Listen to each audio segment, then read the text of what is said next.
Hello everyone and happy Halloween! I hope you're having a wonderful day. I hope you have some fun plans for later, and in the meantime, I appreciate that you've decided to spend your spooky day with me, your host, Frida Kruger. How's it going, everyone? Good, I hope. Oh look at how not squeaky this is. My wife oiled it. Thanks, Baha. How's everyone doing? Good, I hope. Happy Halloween once again. Aldred Undying with 50 bits says, we'll have to take the kiddo out for trick-or-treating tonight, but here for a bit. Happy Halloween. Have you had a chance to check out the song or the trailer I linked to you? Not yet. Can you remind me what they are if you're still here? Because I have a folder where I have stuff saved that people send me, because people send me stuff all the time. Procagom, thanks for 29 months at tier 3. And we're good. It's true. This is, as I said yesterday, I'm actually not Hannah. I am the chair dressed up as Hannah, dressed up as Frida Kruger, and Hannah's dressed up as chair. So I'm chair. It's good to meet you. I'm playing the character, you know? So I'm just gonna act like Hannah and all that. But, you know, I'm still the chair you know and love. Yeah, you can private message them on the Discord. That sounds good. I like that this is here, even though there's no video on this screen. It's literally just me. We do not agree with the thing I'm saying. That's funny. Let me get rid of that real quick. Oh. She, her. You're not amused? Very meta. You just don't believe me. She invades your dreams, steals your Blu-rays. I'm Republican's worst nightmare!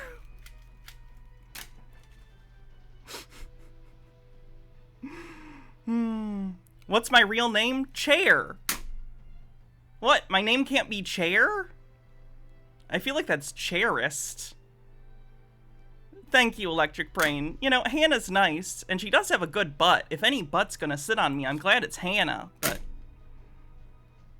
she's a little long-winded, and she thinks she's funnier than she is, which is, like, weird, and then she tries to play it off like, oh, the real joke was that the joke was bad all along. Like, people don't see through that.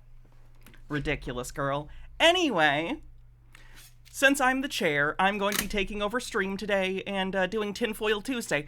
I've seen Hannah do this enough. It seems easy, right?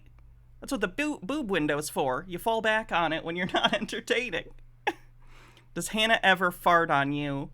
You know, I never get farted on and tell. I'm a lady.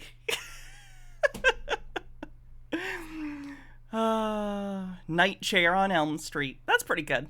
That's pretty good. I'll take that. I reorganized the shelf again so it fits more. Let me actually go to this so you can see real quick before we get into the actual tinfoil, which is going to be good. I put even more Aero box sets up here, and I put these the other way so I can fit more. Look at my collection of consumerist bullshit, but I buy it because I like the art. Ash, thank you for 11 months, said, had one ad and immediately resubscribed. Good choice. Ads are bullshit. Anyway, let's get into it. What are we going to do first? I wanted to take a look at, among other things, this won't be the only topic, but I did bring up a bunch of stuff that's Halloween related. As you know, there are a lot of fundamentalists, or just woo-woo people, who think that Halloween is secretly satanic, and that it's, like, evil and demonic. It's not. But either way, we'll have some fun laughing at people who think that. Sounds good. Stromboli says, Hannah in Freddy voice, how does my sweater feel? Itch? Eh.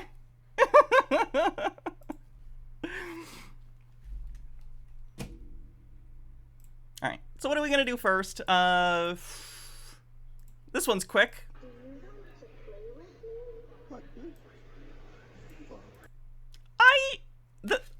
I think the fake skeleton industry is getting out of control, okay?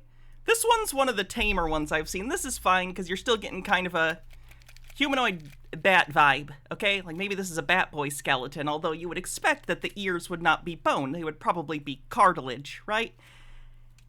Regardless, I don't know if you've been inside a Spirit Halloween recently, but it's gone bonkers with the skeletons. There's shark skeletons. There's like squid skeletons. These are things that don't exist. But either way, I find the ever-growing cast of skeleton props interesting. Anyway, if you're the chair, are you sitting on Hannah? Yes, she's doing a pretty good job, all things considered. She finally shut the fuck up for once. I can't even believe it. I didn't know she was capable of that. I shouldn't be mean to Hannah. I'm dressed as her after all.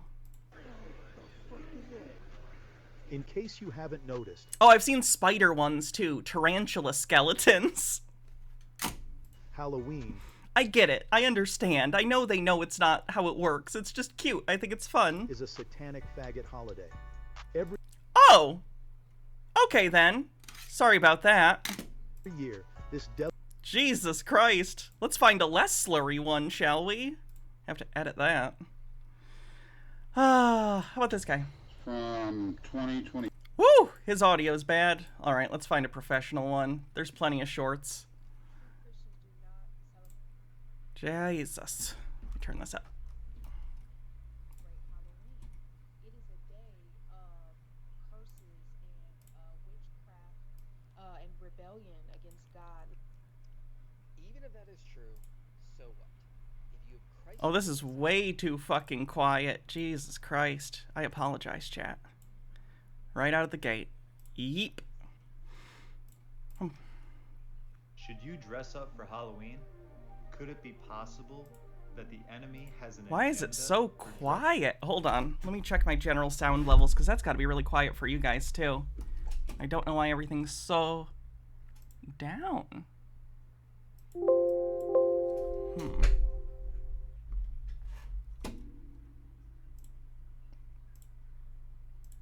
Weird. dressing kids up on Halloween? Sometimes doing the opposite of what the rest of the world is doing is actually the right thing to do. Should you dress up for Halloween? Sorry, give me 1 second. I gotta actually take this off so I can actually figure out what's going on with the volume. Is it just this tab, or is it... I don't like having to... Okay, that seems fine. That seems loud. Jesus. Everything's all over the place. So, That's fine, too. Weird. Those shorts are just super fucking quiet for some reason. Halloween is haram and demonic. Anton LaVey, the founder and the priest of Satanic Church, said, "I thank all the parents for letting their children worship the devil at least one night per year during Halloween." The obsession with Anton's a little interesting. Yeah, that's your jump scare. Genuinely sorry about that, chat. I don't know why it's being like this today. It's Halloween. We're all entitled to one good scare. Heard that in a movie once. No, shorts don't have volume control. Because shorts are dog shit. That's probably it. It probably is literally Halloween the volume's low. Yup, there it is. Haram and demonic. Jesus, YouTube, what are you doing? Why are they shitting the bed recently? Anton LaVey, the founder and the priest of Satanic Church, said, "I thank all the parents for letting their children worship the devil at least one night per year during Halloween," which means if you're trick-or-treating or dress up for Halloween. I like that they're using, like, presumably AI images. Like, I think someone typed in Baby Yoda Halloween, and for some reason Baby Yoda looks old also. When you're partaking in a demonic ritual and worshiping the devil, even if your intentions are pure. Halloween is haram. Alrighty then. I can't say I agree, but alright. we won't be celebrating Halloween, and the simple reason is this. I used to celebrate Halloween growing up, even into my 20s, and honestly, it just got to the point where I was sick of finding loopholes to defend Halloween contrary to what the Bible says. Is what Literally, it's just a fun holiday. It's secular. It is not satanic. Like, who do you think is celebrating Halloween? The vast majority of Americans are Christian. Like, Halloween and trick-or-treating in its modern iteration has been around for decades, back into at least, like, the 60s and 70s. So how in the world can you try and justify and say that it's satanic when modern Halloween was literally formed and created and celebrated primarily by Christians? What in the world is wrong with these people? Every way you spin it, whether you say, oh, that's not the original meaning of Halloween, or we just do it for fun, or whatever, I've said it all. Can't get away from the fact that... I like that it has right here, too, like a little thing like, buy a super thanks. Give me money for my shitty opinion. Jesus Christ. The decorations are sorcery, the movies are sorcery, the songs are sorcery, What do these people think sorcery is? I feel like we're using different dictionaries, because, like, demonstrably magic is not real. Hydrate. And if anyone would know about, like, if horror movies or Halloween-related things made people demonic or got them in touch with demons or magic, I would know, I assure you. I am in the top 1% of owners and watchers of horror films in the history of humans. So, like, what you doing? Why you making this your personality? It kind of just feels like you're trying to feel better than other people. And that's not very nice. Traditions are founded in sorcery. Everything around it is sorcery, and the Bible Everything tells us to is stay sorcery. as far away from sorcery as possible. You have to change it so much. If you have to bend everything about it, if you have to change literally every aspect of Halloween in order for it to... Do you? I don't think you really have to. Because historically, again, we're talking about, like, modern American-style Halloween. The kind of thing that you would think of when you think of, like, trick-or-treating, pumpkin-style jack-o'-lanterns, decorations of spooky skeletons and stuff like that. Boris Karloff, Frankenstein. These things, again, do not have any origin in Satanism. They barely have any connection to, like, the original old druidic festivals they draw inspiration from. And those, again, weren't demonic either. It's just so ahistorical. It really feels like some people just want to feel like they're better than other people, but by doing nothing at all. And that's kind of weird. If you want to feel like a better person, then don't compare yourself to others, compare yourself to yourself and just always try and do better. Go out and donate to charity or volunteer somewhere. Just being a shitbag and being like, I think the thing you're doing is evil, that doesn't make you a better person inherently. Not convict you as a holiday, maybe, just maybe, you just shouldn't take part in it at all. We won't be celebrating. Mommy vloggers. Jesus Christ. Oh, that one's serious. Listen to the music. What a lot of people don't know is when they choose to celebrate Halloween, they're actually opening themselves up to demons. And where does the Bible say that? The book of Steve? Yeah, this guy's, I think, Christian and has been, like, making fun of these people, so good on him. Do not open yourself up to demons if you allow your kids to dress in innocent costumes and collect candy. I appreciate so much, by the way, when, like, non-fundamentalist Christians call out, like, weirdo fundamentalist evangelical types about this kind of stuff. More of this, please. If you're Christian, it'd be awesome. Because, like, I know that Christians in general, for a reason, get often all lumped in as, like, oh, weird evangelical extremists, and the reason is because those are the voices that are often the loudest and elevated, so as often as, you know, you can, it's awesome to offer an alternative. Andy. And again, I'm not saying that's, like, on you to do so any more than I'm responsible, in this case, not responsible for, like, the actions of other trans people. But, you know, I do try and, I don't know, represent myself in a way that would reflect well on the community, and I think that's something that everyone takes into account. I don't know. It's just nice to see Christians who aren't shitty pointing out when other Christians are. That's pretty nice. Everybody calm down. But if you're not going to be a part of what the devil's doing this month, then type Jesus is King in the comments and subscribe for more. That's right, everyone. The only way to beat the devil's evil plan of gingivitis is to give him an algorithm boost. Quick everyone, comment Happy Halloween below to troll the fundamentalists. And if you're Catholic, comment Happy All Saints Day to really bother them. What a lot of people don't know is when they choose... See, that's good. I enjoyed that. If you're Christian, you shouldn't celebrate Halloween, and here's why. The roots of Halloween are very pagan. There's a lot of witchcraft involved. Even the founder of Satan said he loved when Christians celebrated.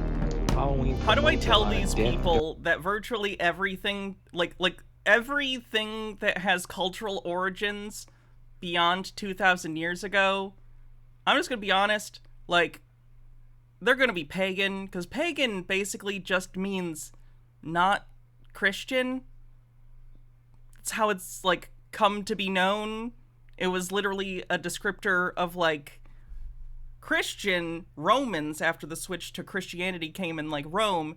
Oh, we're Christian. They're pagans. They believe in pagan deities, and that continued on later. So, like, it's just any belief that's non-Abrahamic. That's a good way to put it. You're right. Abrahamic.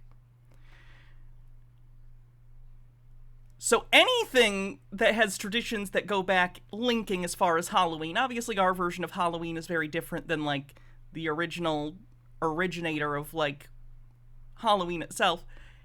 It still has that lineage. So anything that goes back far enough, especially the further you get from the origin site of Christianity and other Abrahamic religions, it's going to be pagan, because you consider anything other than Christianity that. But there are thousands of different religions and beliefs concurrently today, much less throughout human history, that don't exist anymore. Of course it's pagan. Like, everything's fucking pagan to you people. Darkness, fear, and lust, things that are contrary to Christ. If you believe Christians shouldn't celebrate Halloween, comment amen and follow for more. If you're Christian... Remember when Jesus talked about not, like, praying in public because it's showy-offy and it's a sin to try and boast about how righteous you are? How does he feel about YouTube shorts? Just curious. By the way, so far we have demonic on the bingo card for sure, or satanic, whatever.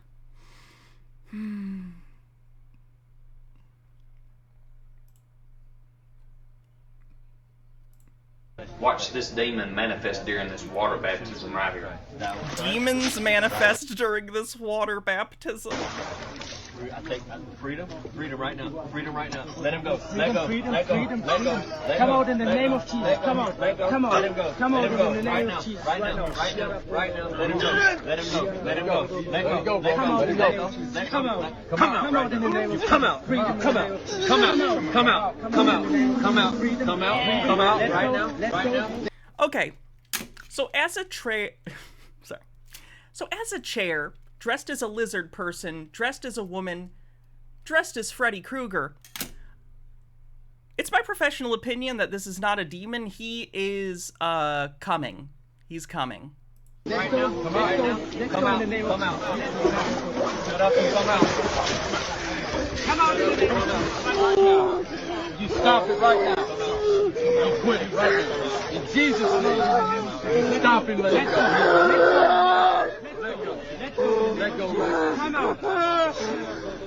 You finished phones. Come out right now. Every one of you. Come out right now. We'll not have it. Hey, go ahead and hit that subscribe button for more content. Watch. I like the little guy at the bottom. He had no relation to the clip. Just bad acting. Yeah, it is. Oh, look, tubular bells.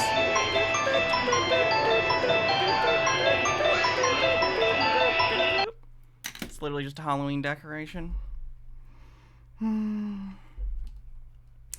Alright, let's get into something a little longer about the Halloween stuff. Let me find all the different videos. I cannot speak about this enough. What the Lord has shown me, guys. A lot of people don't believe there's a real hell, there's a real heaven, there's a real God, there's a real devil, and there are demons and angels. Yes, I'm familiar with Christians. Trust me, my guy, they are real. Okay, alright. You know, I don't trust you. You look too much like me for me to trust you. I wouldn't trust me. Why would I trust you? Sorry, MH Dark Beast. MH Dark Beast said, you know what's scary? We need to have you get one and review it. Oh, the pizza thing. I did actually see that. I just didn't click it because I was waiting for a better time. DiGiorno Thanksgiving pizza. Oh, that's disgusting. Is this going to have to be like a special thing we do in December or November? I don't know what I would, maybe if, not a subathon because we just did one, but like, I don't know. If we make this the sub goal for like next month by the end, maybe I'll have to eat Thanksgiving pizza on camera. I don't know. Okay. In this dream that I had, okay. Why do people not turn off their ringers and notifications before they film videos on their phone? I know that, like, I do this for a living, so I think about this thing more than maybe other people who don't. But have you not watched videos before? Know how annoying that is? Someone said to read the topping. Turkey, gravy sauce, diced sweet potatoes, colorful green beans and cranberries, rich mozzarella and cheddar cheese, plus a crispy onion topping, all loaded with a thick and chewy Detroit-style crust. Here's the thing. I don't like green beans or cranberries. The rest actually doesn't sound terrible. Like, it's not probably good, but,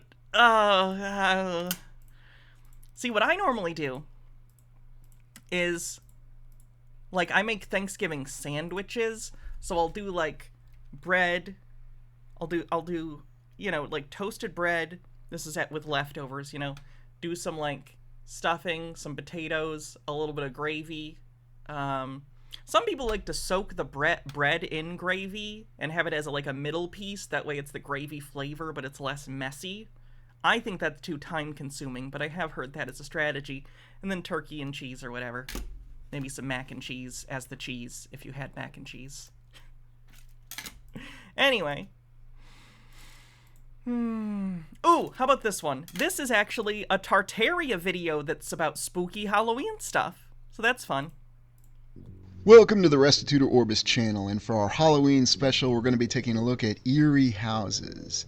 And as you no doubt know, if you're a frequent viewer of this channel, you probably guessed that we're not just going to be looking at normal eerie houses. We're going to be taking a look at old world houses. We're not necessarily going to be exploring the concept of Halloween, or All Saints' Eve, or All Hallows' Eve, or all the many different connotations with Halloween. I think it's safe to conclude that there is something significant about this series of days that run in what... Man, it's almost like historically it's been a sort of autumn festival for different cultures and groups of humans. If only historians knew about this and I could go and read it for free on the internet, because we're literally in the time of the most access to information in all of human history, but instead people use the microphone instead of the headphones. What we track is October and November. We consider how it directs our perceptions towards some of these old houses and the asylums. They always have a reputation of being haunted, of inducing fear. In other words, they're to deter us from actually going and exploring them and understanding them. And we have to ask the ever so pertinent question, why? Why would someone not want us to explore these wondrous edifices? Or why is there such a danger? If they're like old condemned buildings, then whoever owns them is going to be liable if you get hurt in them, potentially. I think that's pretty easy to understand. Also, you know, maybe just don't snoop around places like the Scooby Gang. What are you doing? Controlled perception concerning the edifices that we're going to take a look at. Most of the buildings we'll be taking a look at are actually designated as homes, although there's certainly a questionable aspect in terms of, are they homes, are they manors, or did they again have some other function? Because I would imagine they were homes if they were classified as homes. That's a weird thing to lie about. As usual, when we go back to the great houses exploration that we did, we consider that there's a lot of perceptions that try to keep us from exploring these older buildings. We're supposed to have understandings that they are haunted, or haunted in a way that they came from a different time frame. we think of all the connotations that we have with Halloween or All Hallows Eve or all the other different names that we have for this particular day. And what purpose does it really serve? The purpose seems to be to induce a little bit of fear, and we like to be afraid. We like to think of ghosts and specters and shades and spirits, and we like to have that little bit of fear that goes into us when we think about these things. And yet, are these just ghosts? Or are these some sort of trans-dimensional beings that have a strange other dimensional beings on the bingo card? I wasn't expecting that one today. Connotation with them?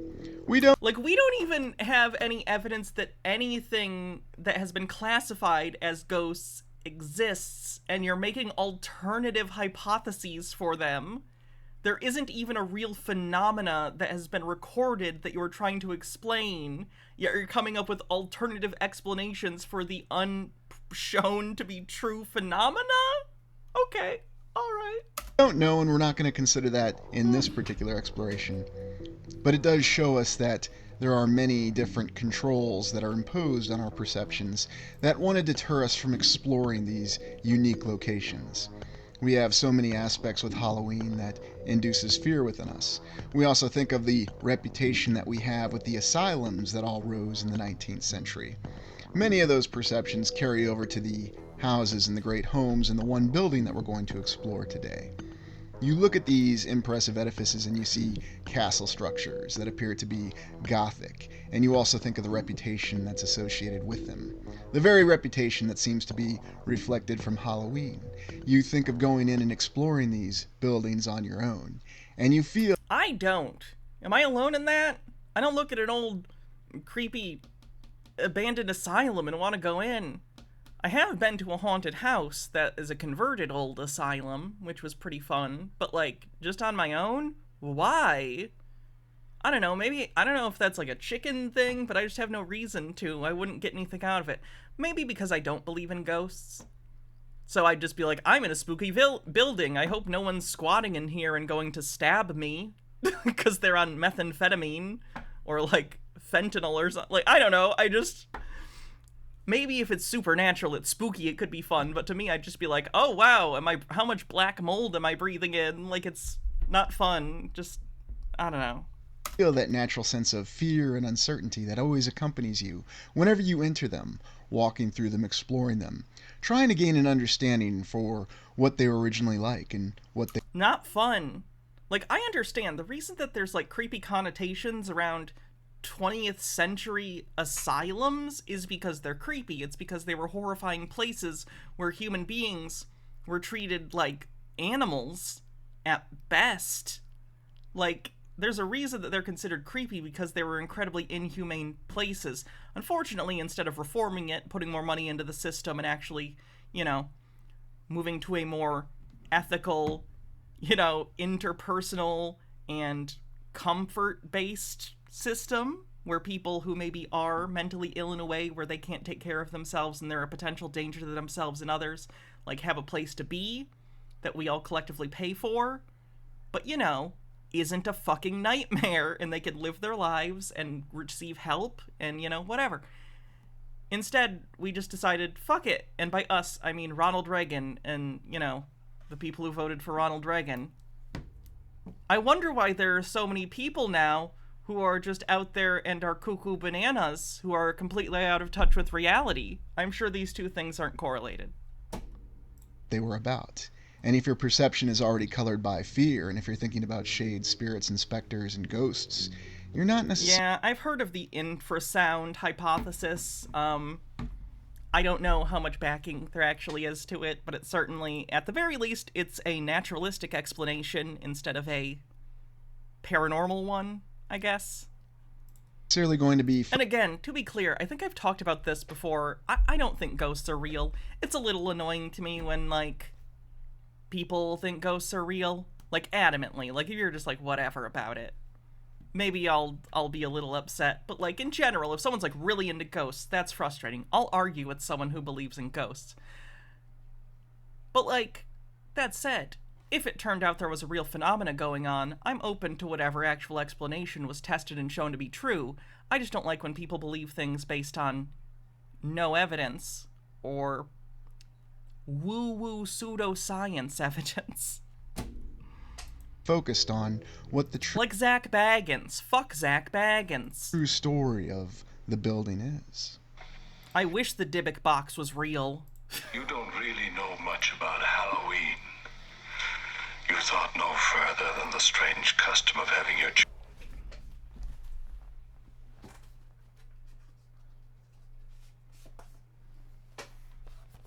Happy, happy Halloween, Halloween, Halloween, happy, happy Halloween, Silver Shamrock.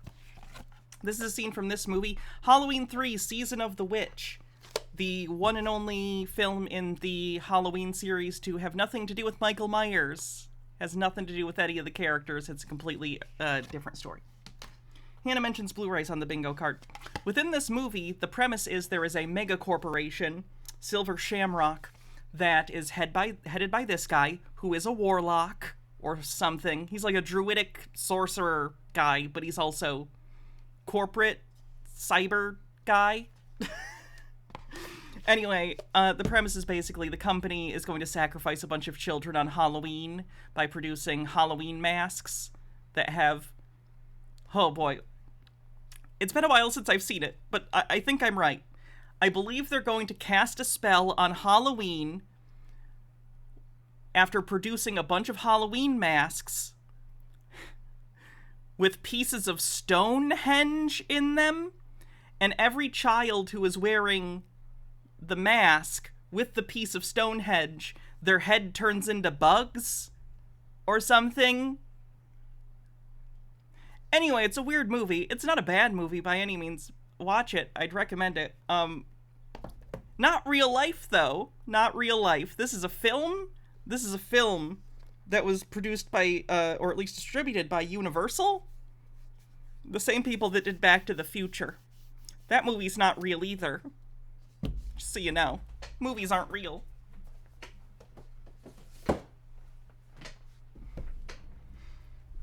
Michael Myers also isn't real.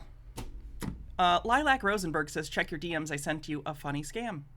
Let me see.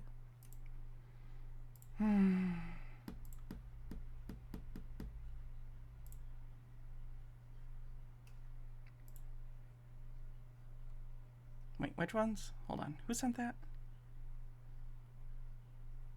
Which DMs? Discord or Twitch? Oh, no, that's you. Okay. Help people.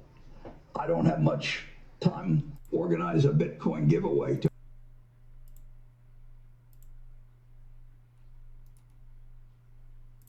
There we go. It just downloaded. Help people. I don't have much time left to live, and I decided to organize a Bitcoin giveaway to make my dream come true. Go to website, sing. Oh my god, did they make that using AI? Jesus Christ, people are fucked. Hydrate.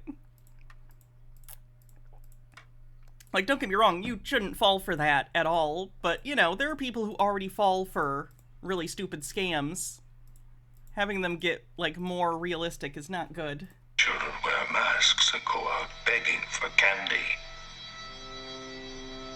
Festival of... It causes a portal to open in their brain and snakes and stuff come out of it. Okay, alright, that makes more sense. Samhain. The last great one took place 3,000 years ago and the hills ran red with the blood of animals and children. I always thought that Conal Cochran was a much more terrifying villain than a guy with a mask and a bunch of knives. He's... I mean, they're different movies. They're doing different things. Like, Michael Myers is the embodiment of, like, empty, useless evil, senseless violence, senseless evil. The other guy is a calculated evil villain who has machinations. They're very different things. Overall, I think you're more likely to be harmed by a head of a large corporation with evil machinations, or at the very least selfish intentions, than you are someone like Michael Myers. But as a movie villain, I prefer Michael. But that's just me. I'm a slasher gal, you know? I don't know. Something about him. I love slasher movies. Easily outsmarted by his lifelong victim. Well, let's talk about Linwood Hall, 1890s. Easily outsmarted by his lifelong victim? Jesus Christ. Michael Myers comes... whatever. I'm not going to get into a discussion about Michael Myers. 7 to 1900, one of our wondrous Gilded Age mansions. And unfortunately, this once great residence... Oh, that's ugly. I hate that one. That's tacky as hell. It's like they wanted to live in the Supreme Court. No one wants that. M.H. Darkbeast says this documentary on crazy Christians and Jesus Ween is pretty interesting. Lots of wackadoo clips. It's that time of year again. A Christian... Jesus Ween or Halloween. Interesting. Thank you. Maybe we'll take a look at that during this stream, actually. That sounds fun.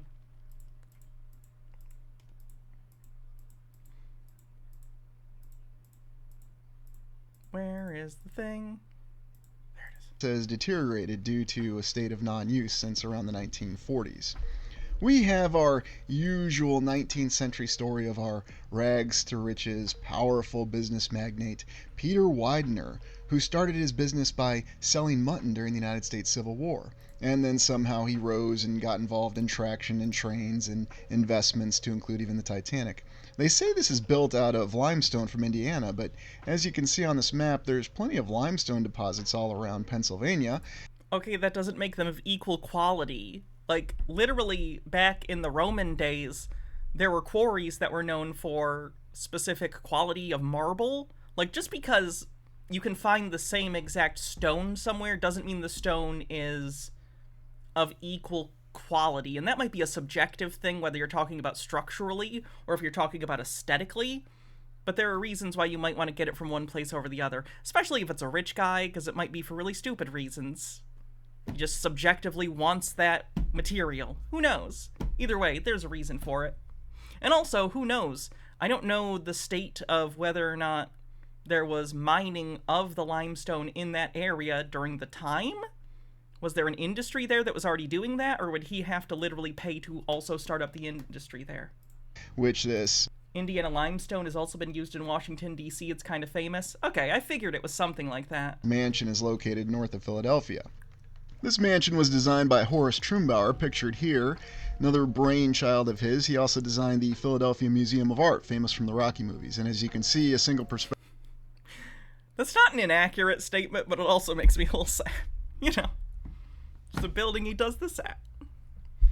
I like that part in the movie where, I don't remember which sequel this is. Might be the first Creed movie, or maybe it's Rocky V. I don't remember. But the part where he's like, been running up these stairs all these years, and I didn't know there were famous pictures in this building. Perspective drawing is more than enough to build a mansion. Let's look at this very carefully, though. So if we're to believe that this is all Indiana limestone, again, I'm not wondering what the true construction material is, because why bring in limestone from Indiana when you could just grab limestone from Pennsylvania? For the reasons that were stated. Again, you know what's interesting about conspiracy theorists is that they'll ask questions like this, and then presumably they fill in the answer. You know, they go, it must be sus, instead of asking the question on the internet where they might receive an actual answer. Like, the answer would be they wanted that limestone for one reason or another. They liked the quality. They liked that it was similar to the stuff that was used for Washington, D.C., because clearly they are going for that neoclassical style that very much looks like stuff that's constructed in D.C. So he's probably going for that? Like, you can ask that question. There's nothing wrong with asking any question. There's no... Let me put it this way. There's no such thing as a stupid question. All questions are valid. The only thing that is a, quote, stupid question is one you don't actually want to know the answer to. That's what he's doing. He doesn't want to know the answer to the question, he's begging the question and trying to get you to assume his suspicious vibe, basically. Well, like I said... Doesn't understand architecture, Tartaria, vibes-based conspiracy. Something's not worth doing that's nearly logistically impossible, then it's just not worth doing at all. We see the usual construction techniques of columns and many different pillars, and yet in the interior we see how well it's laid out. Funny that they would go through the trouble of having a tiger skin there on the floor. But what do you mean? He's rich. They love that shit. It's like, I don't think it's good, but they think it's like exotic and luxurious. It shows that, oh, they have the money to import the pelt of a wild beast from another country and like turn it into a rug. Like, that was a sign of opulence. I think it's disgusting, for obvious reasons. I understand if maybe you had, like, a fake one. Like, they make rugs and stuff that are fake fur, which can be comfy. But, you know, this is the real skin of a fucking tiger that's been taxidermied into a rug. Anyway, this isn't a moral discussion. The point is, I don't get why he thinks that's, like, unrealistic. That's a trope for a reason. Like, that's a trope, is, oh, rich, evil person has bear skin, tiger skin, lion skin rug. Techniques of columns and... Apparently they haven't seen Ace Ventura 2. Many different pillars. The only Ace Ventura that's worth watching, but also the last scene in that movie is also problematic for different reasons. Yet, in the interior, we see how well it's laid out. Funny that they would go through the trouble of having a tiger skin there on the floor, but you can see it in the walls and the ceilings and just how well decorated it all is. The ballroom, with its exceptional ornate detail that we'll just be told is merely the signs of the Gilded Age, that everyone lived in such extravagance. Not everyone, the very wealthy. That's why it's the Gilded Age. It's an age that on the outside appears opulent, but underneath that thin veneer of opulence lies poverty and the exploitation of workers. Does he think that does he think that history tells us that the average person lived like this? And of course, it's also the usual story of they needed many rooms to collect their art, because just having a simple gallery or building it somewhere else, it's just not worth doing. It's a rich person's house. They're showing off. What don't you understand? I'm gonna go ahead and say doesn't understand capitalism is the problem on the bingo card, because it's like he's going, who would do this? There must be nefarious purposes, not understanding, like, no, there are just people out there who are addicted to conspicuous wealth, and that's their whole goal in life, is to get money so they can make ridiculous things like this to show off. Like, it's not a conspiracy, it's just addiction? To be as part of your residence. And that's one of the primary stories that goes along with this. Isn't it funny how we constantly hear these repeating stories, and it seems like there's so many people from the 19th century who were rags to riches? I mean, okay, here's the thing. With capitalism, wealth tends to create more wealth, and by that I mean if you already have money, if you have capital, it's easier to put money into things that will see return on investment because you have more opportunity to do so. So, let's say early in the 20th century or whatever, the period he's talking about, if someone did start with a relatively successful business, if they got lucky, if they had a successful business too. I don't want to discount. This is a period of time where, yeah, there's less capture of industry, so to speak. Oh no, I did the thing, so to speak. I've been watching the PP show. It's ruined my brain. Right on. Anyway, you could start a business, have it be successful, and because there's, not as much going on generally, it will snowball and grow. Not everyone, but just this is how it works. In a market, there's going to be winners, and those winners, amongst those winners, some are going to continue to win. Sort of like a bracket, almost like March Madness, until you end up with people who, were maybe first generation wealthy, or at the very least had some sort of success from small to big, and then you end up with, the richest people. Like, that's just inevitable. If you're going to operate under capitalism, you're going to have winners, so to speak. God damn it, I keep doing it. You guys, please stop me. Anyway, it's going to be like Nightmare on Elm Street 2, except instead of Freddy ripping out of my body, it's going to be ABC. It's going to be, welcome to the PP show. Anyway, the point I was trying to make is, yes, during the 20th century, there are a lot of stories of rags to riches, because there's always going to be winners in the market, and if you selectively tell the stories of the winners and not the losers, it crafts a narrative of the American dream that has a lot of survivorship bias. That's what I'm trying to say. Almost as though they were living the true American dream, or the true American dream was... Yes. again, the entire, like, cultural concept of the American dream is built off of the success stories of the few winners and ignoring the countless losers. Possible in the 19th. It would be like looking at someone like Taylor Swift or Beyonce or any famous musician and saying, oh, they made it so they made it so anyone can make it. No, they made it, so that means some people can make it. That doesn't mean anyone can make it. It'd be like a lottery winner saying, you can do it too. Like, not really, probably not statistically. That's not how this works. You can't all win the lottery. You can't all be Taylor Swift. Century. Of course, we have all of our explanations and regulations and why it's not so possible now, although it is for some choice people. This is a very impressive building on the inside. This is the same back then. This was also the thing back then. The thing is, over time, markets accumulate wealth towards the top. It wasn't, and I'm not even going to say it wasn't as bad back then, although I think we are at a level of wealth inequality that matches or slightly exceeds that of the Gilded Age.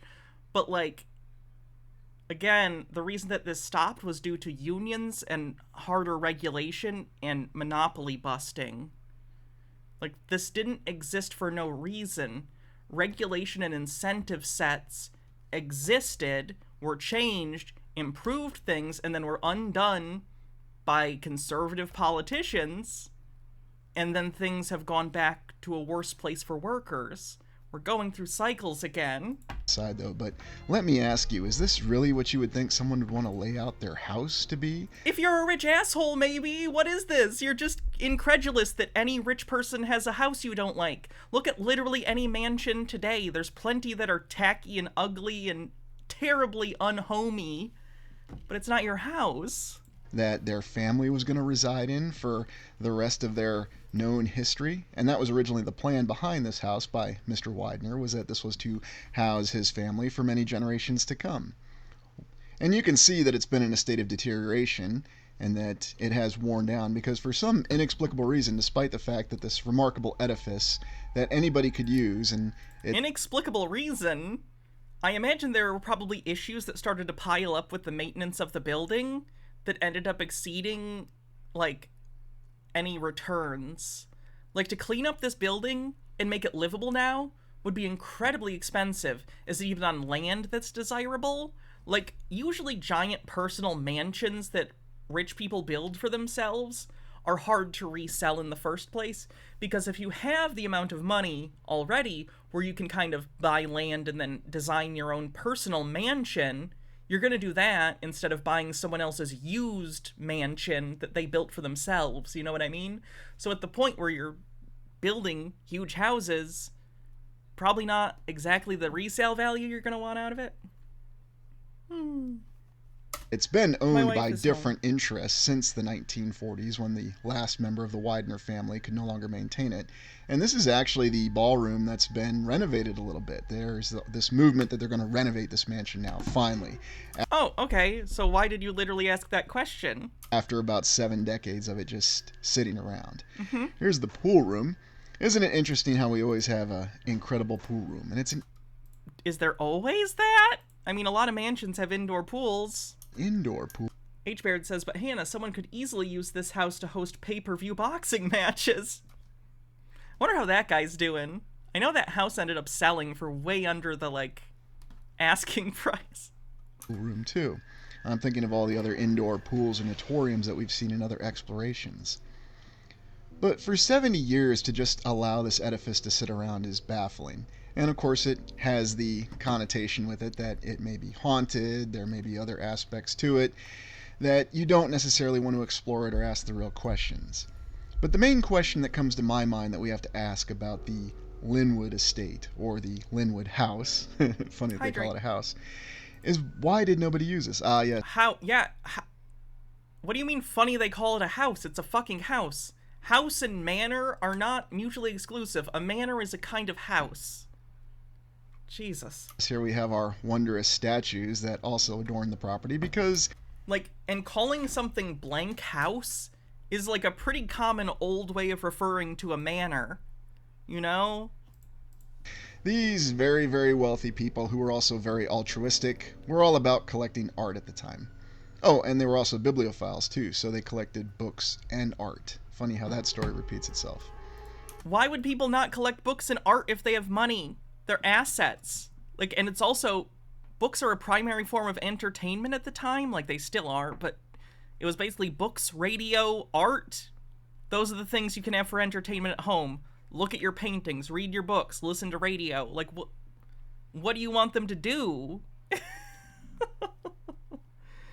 1 second, I'm going to change the white balance a little bit. I'm a little washed out.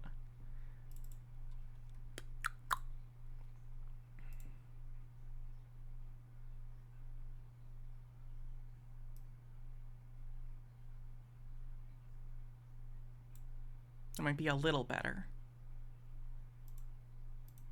That's off.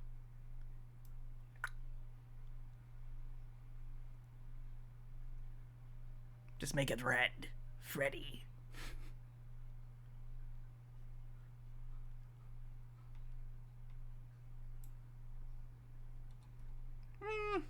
A little off.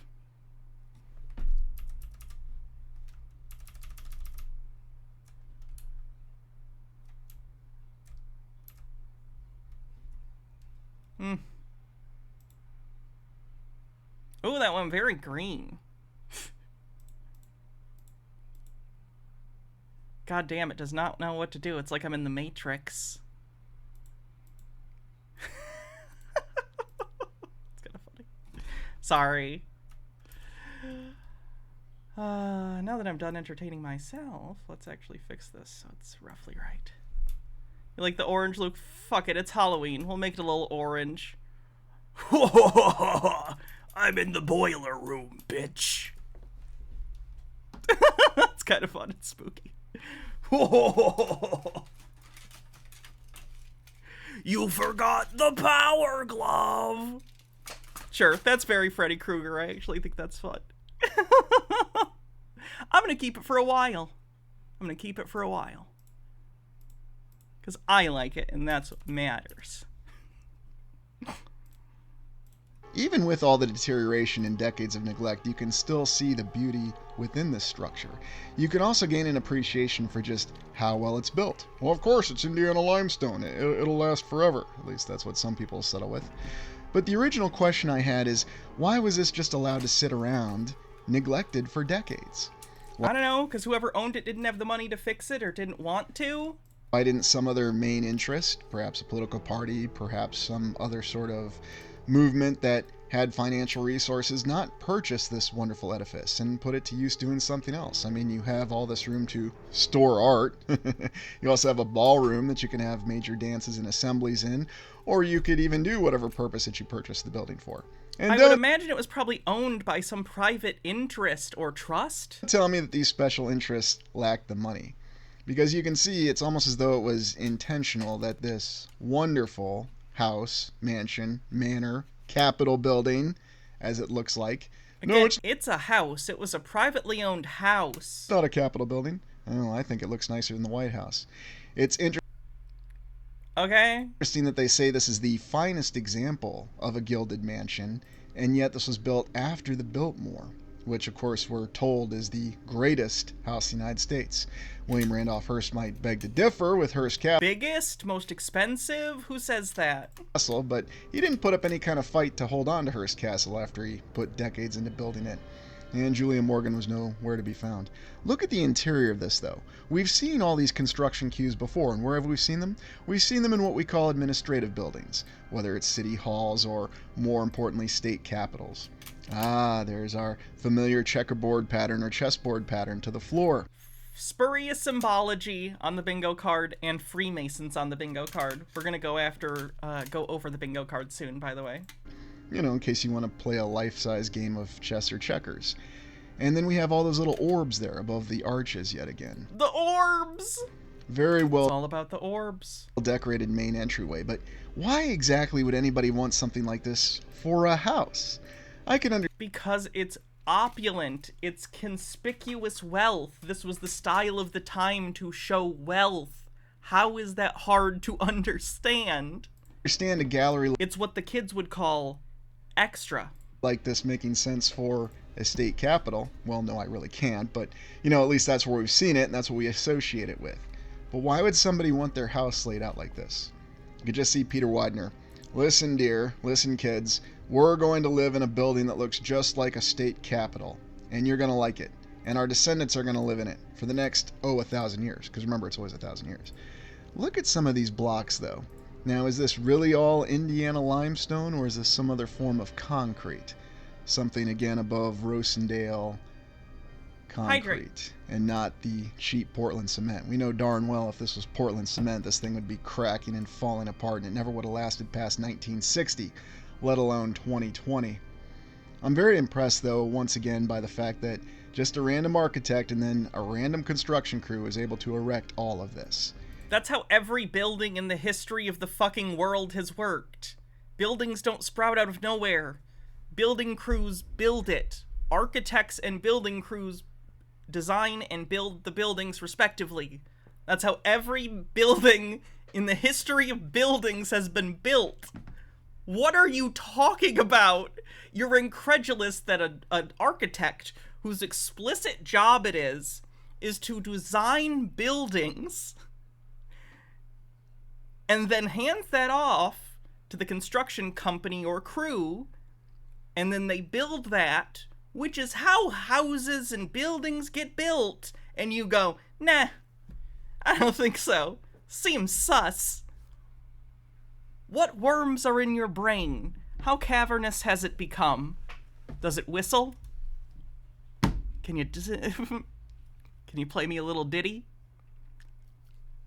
And, of course, it'll simply be hand-waved away by saying he was a rich, powerful business magnate, he had the right investments, well, except, of course, for Magnate? He wasn't a magnet, he was a magnate? the Titanic. And he knew the right architect, who just happened to design other buildings that used what they'll call neoclassical architecture. That's what it is! Although then they'll always substitute names. Kitchen isn't holding up too well, but, you know, the kitchen was just there to prepare food and have logistics. You can see some of the photos from its glory days, and it doesn't really look all that different even after decades of deterioration. Man, it's almost like they used really strong stone for a reason. Weird. Nice fountain, too.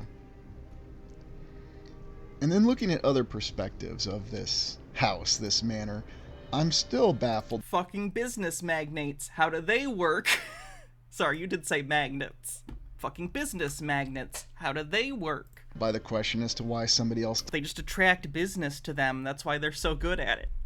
didn't acquire this property to use it for whatever, and it could have so many different uses.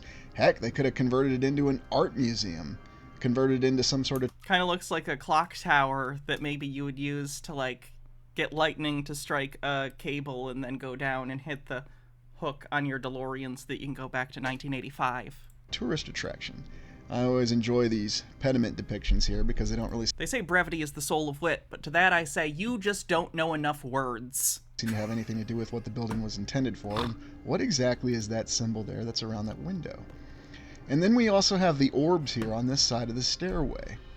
Very intriguing. And I really wish that we could get some construction photos that detailed a little bit more on how they established the columns and the pillars. Well, there's a picture of Peter Widener himself, and I'm sure he thought that mutton was going to be the ticket to financial success, and as with all the other great business magnates in the 19th century, he was in the right place at the right time. Here's his son. Like, statistically, that's how it's going to work. Yes, I'm not saying those people were bound to win, quote unquote, but someone was going to. So retroactively, when people do have success, if you work backwards like that, of course they were in the right place at the right time. Because people aren't in the right place at the right time most of the time. But you don't hear about those people. You do hear about people who were, because then they become successful, and their story gets told. It's survivorship bias. It's not a conspiracy. And grandson, and they were not so fortunate because they happened to get themselves tickets on the Titanic because the family were big financial supporters of the White Star Line, along with numerous other financial institutions. And yes, you're well familiar with the story of the Titanic, and James Cameron made sure that everybody in the current generation remembers the story of the Titanic. Holy shit, Titanic came out like 20 years ago. It's not even a recent movie. You know how many Titanic movies there have been? A ton. James Cameron was not the first or last person who's going to make a movie about the Titanic. It went down, and we have the news that many innocent people died and perished horribly, to include John Jacob Astor. But don't worry, Mrs. Astor was safe. You know, that's always important to remember. You know, Mrs. Astor being safe was very important.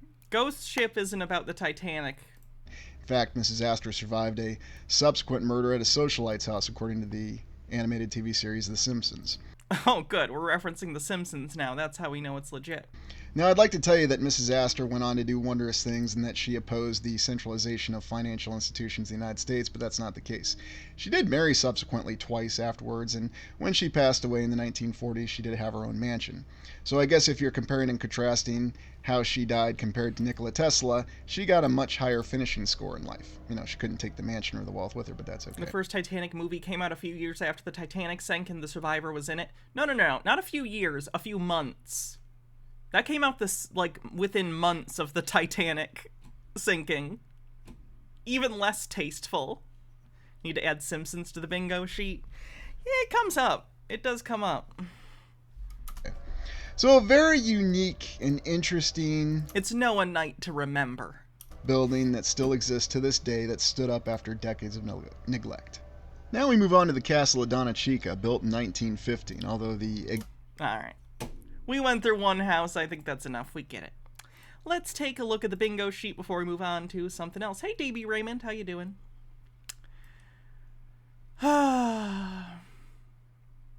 Illuminati Freemasons.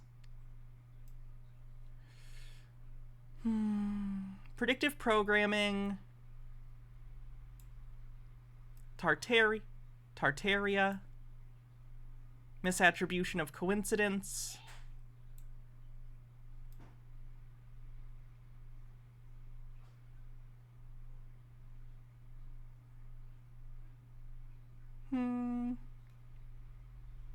Satanic for sure. Not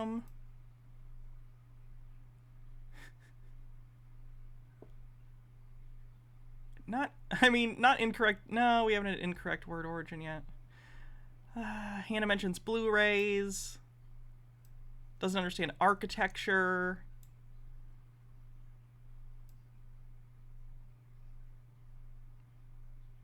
Nah, me mentioning the Matrix doesn't count. Doesn't understand their problem is capitalism. Racist disbelief of historical achievements just based on the fact that it seems like he thinks every building ever isn't real. I'll count it. Dimension beyond our own.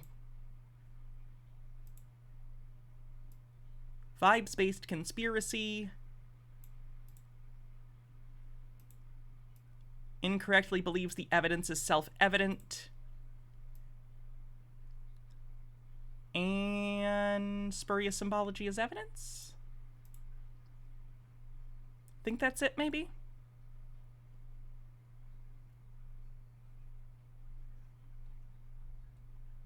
No, I'm not even just talking about, like, the manners. I think they're referencing, like, pyramids and stuff, too. But I may be being a little loose with that one.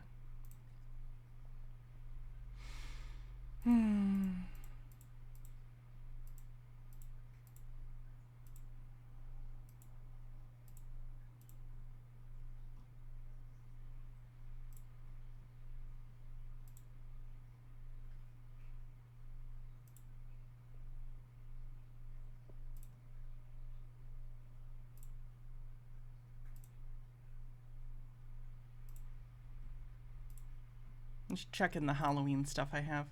Okay. This one maybe? Good morning, everyone. Welcome to the Vision News. I am your host, Sherry Lynn. This seems like a woman who is in retirement.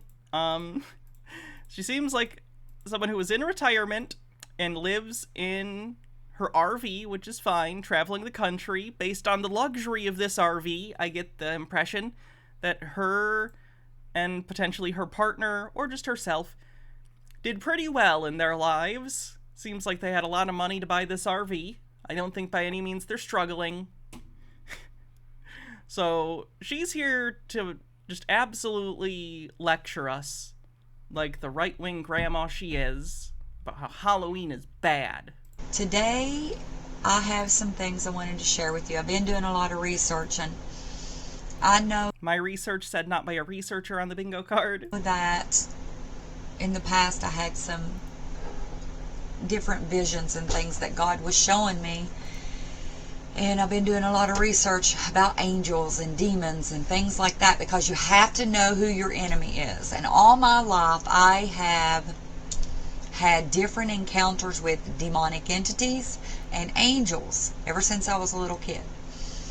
And I wanted to share some things with you. Can I just point out, look at how fucking bougie this RV is. Like, this is a nice fucking RV. Because today is Hallows Eve, or Halloween. Halloween. These demonic rituals and these evil, wicked people are the seed of Cain.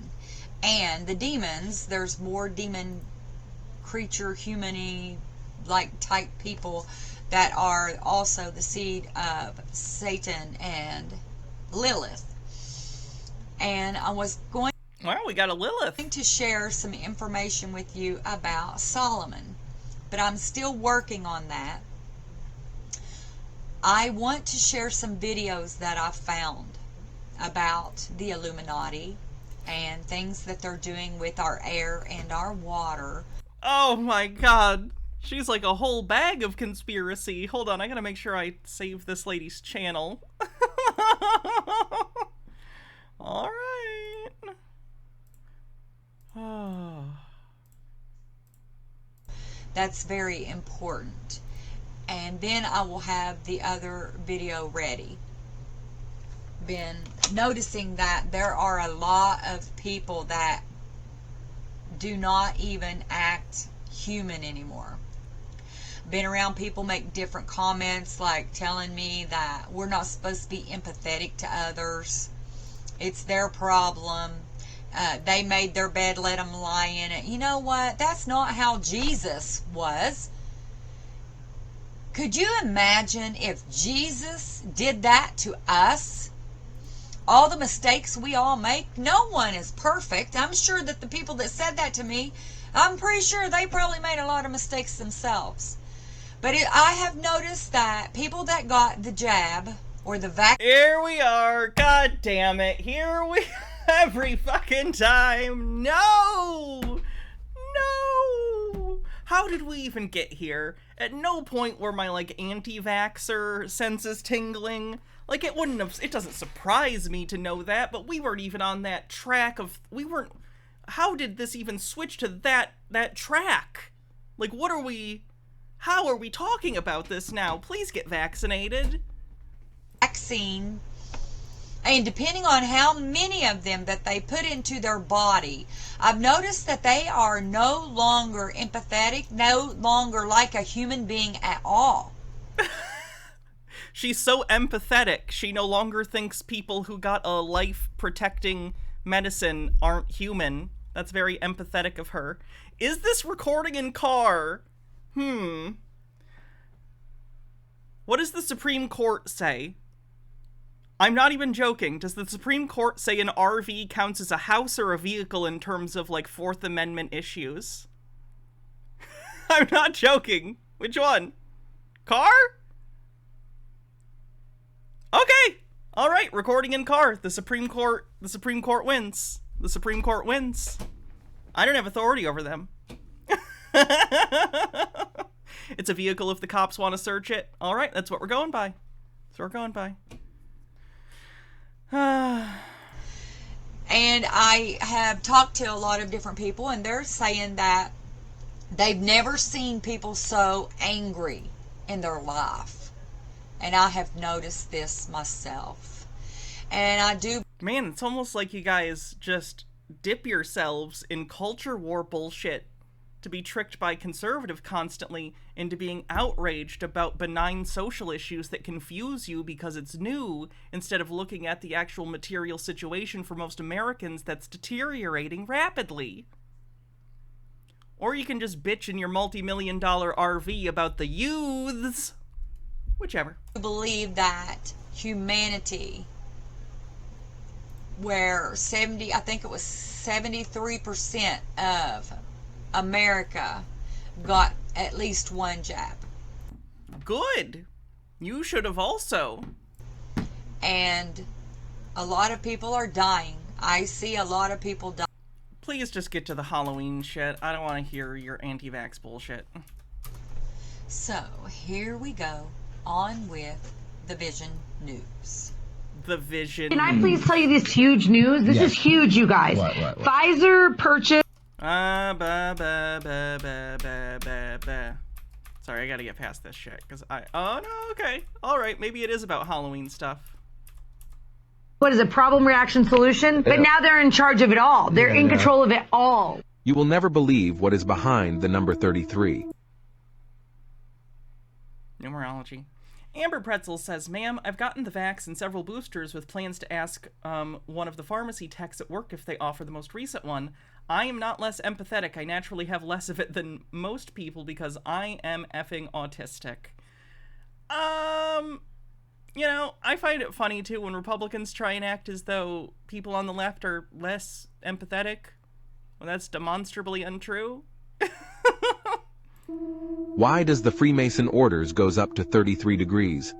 Why is the number 33 so important to the Illuminati? It's not. To occultists The Illuminati doesn't exist in the way that you were describing. and secret societies like the Freemasons, 33 is held in reverence. In Freemasonry, the highest order is the 33 degrees of the Scottish Rite. The Scottish Rite within Freemasonry was established in 1801 with the formation of the Mother Supreme Council at Charleston, South Carolina. Perhaps it was no accident that Charleston was the birthplace of the Scottish Rite, being situated just 15 miles south of the 33rd parallel. Rounding error numerology? Rounding error numerology. Like, if they were going for it being 33, why wouldn't they have just put it there? Like, what? What are you talking about? I cannot develop all the events First name punch numbers, thanks for gifting a sub. that took place on the 33rd parallel in this video. Stay tuned.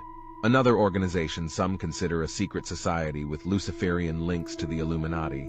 Although to others it's merely an inept world body lacking any real power or influence, the United Nations may also find significance in the number 33.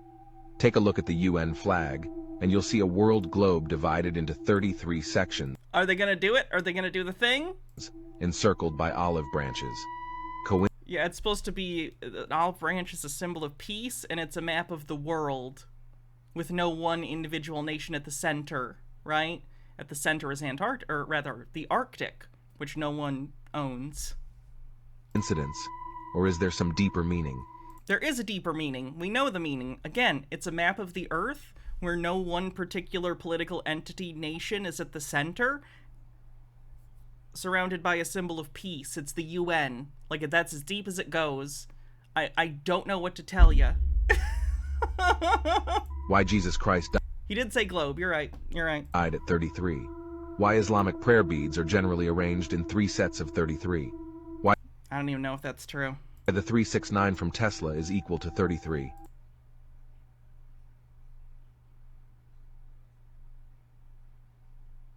What? I didn't understand that one at all. It took me a second. I was thinking, like, wait, am I missing something? I don't know. Too many questions remain unanswered. You could get better questions. Tell me in the comments if you want to know the truth. I think through this book and I see an Oreo, and my high hungry ass is like, that looks good, but hold on, wait, what? There's no way the Leviathan cross is on this cookie. Yes, it is. Why? The fuck is a Leviathan cross? Alright, so I guess Leviathan likes Oreos. These are now Leviathan's favorite cookie. What? I really want to know if this was done on purpose. And for what No! Please see a doctor! purpose? It's Satan. When they say empathy, they mean empathy for them, anti-vaxxers love having no empathy for others. They also just refuse to understand how annoying they are. True. In ancient times, they honored Satan by consuming a symbol of him. Literally, they're fucking Oreos. Eat Hydrox if you don't want Oreos. Like, who cares? This is not a thing. They are not trying to sneak satanic imagery into your goddamn Oreos. What is wrong with these people? Through blood or sacrifice. Still practiced today. Political Zionism. Will she just talk about Halloween? I'm going back to the lady. And Perot. I know she comes back.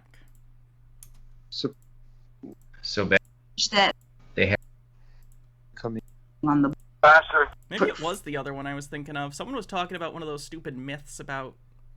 Yeah, this is the one. Welcome to the Beacon Podcast. Deborah Jane East and Ari Kopel are voices in the wilderness for positive... Doesn't even look like the symbol. The symbol has 2 circles on it. This has 1.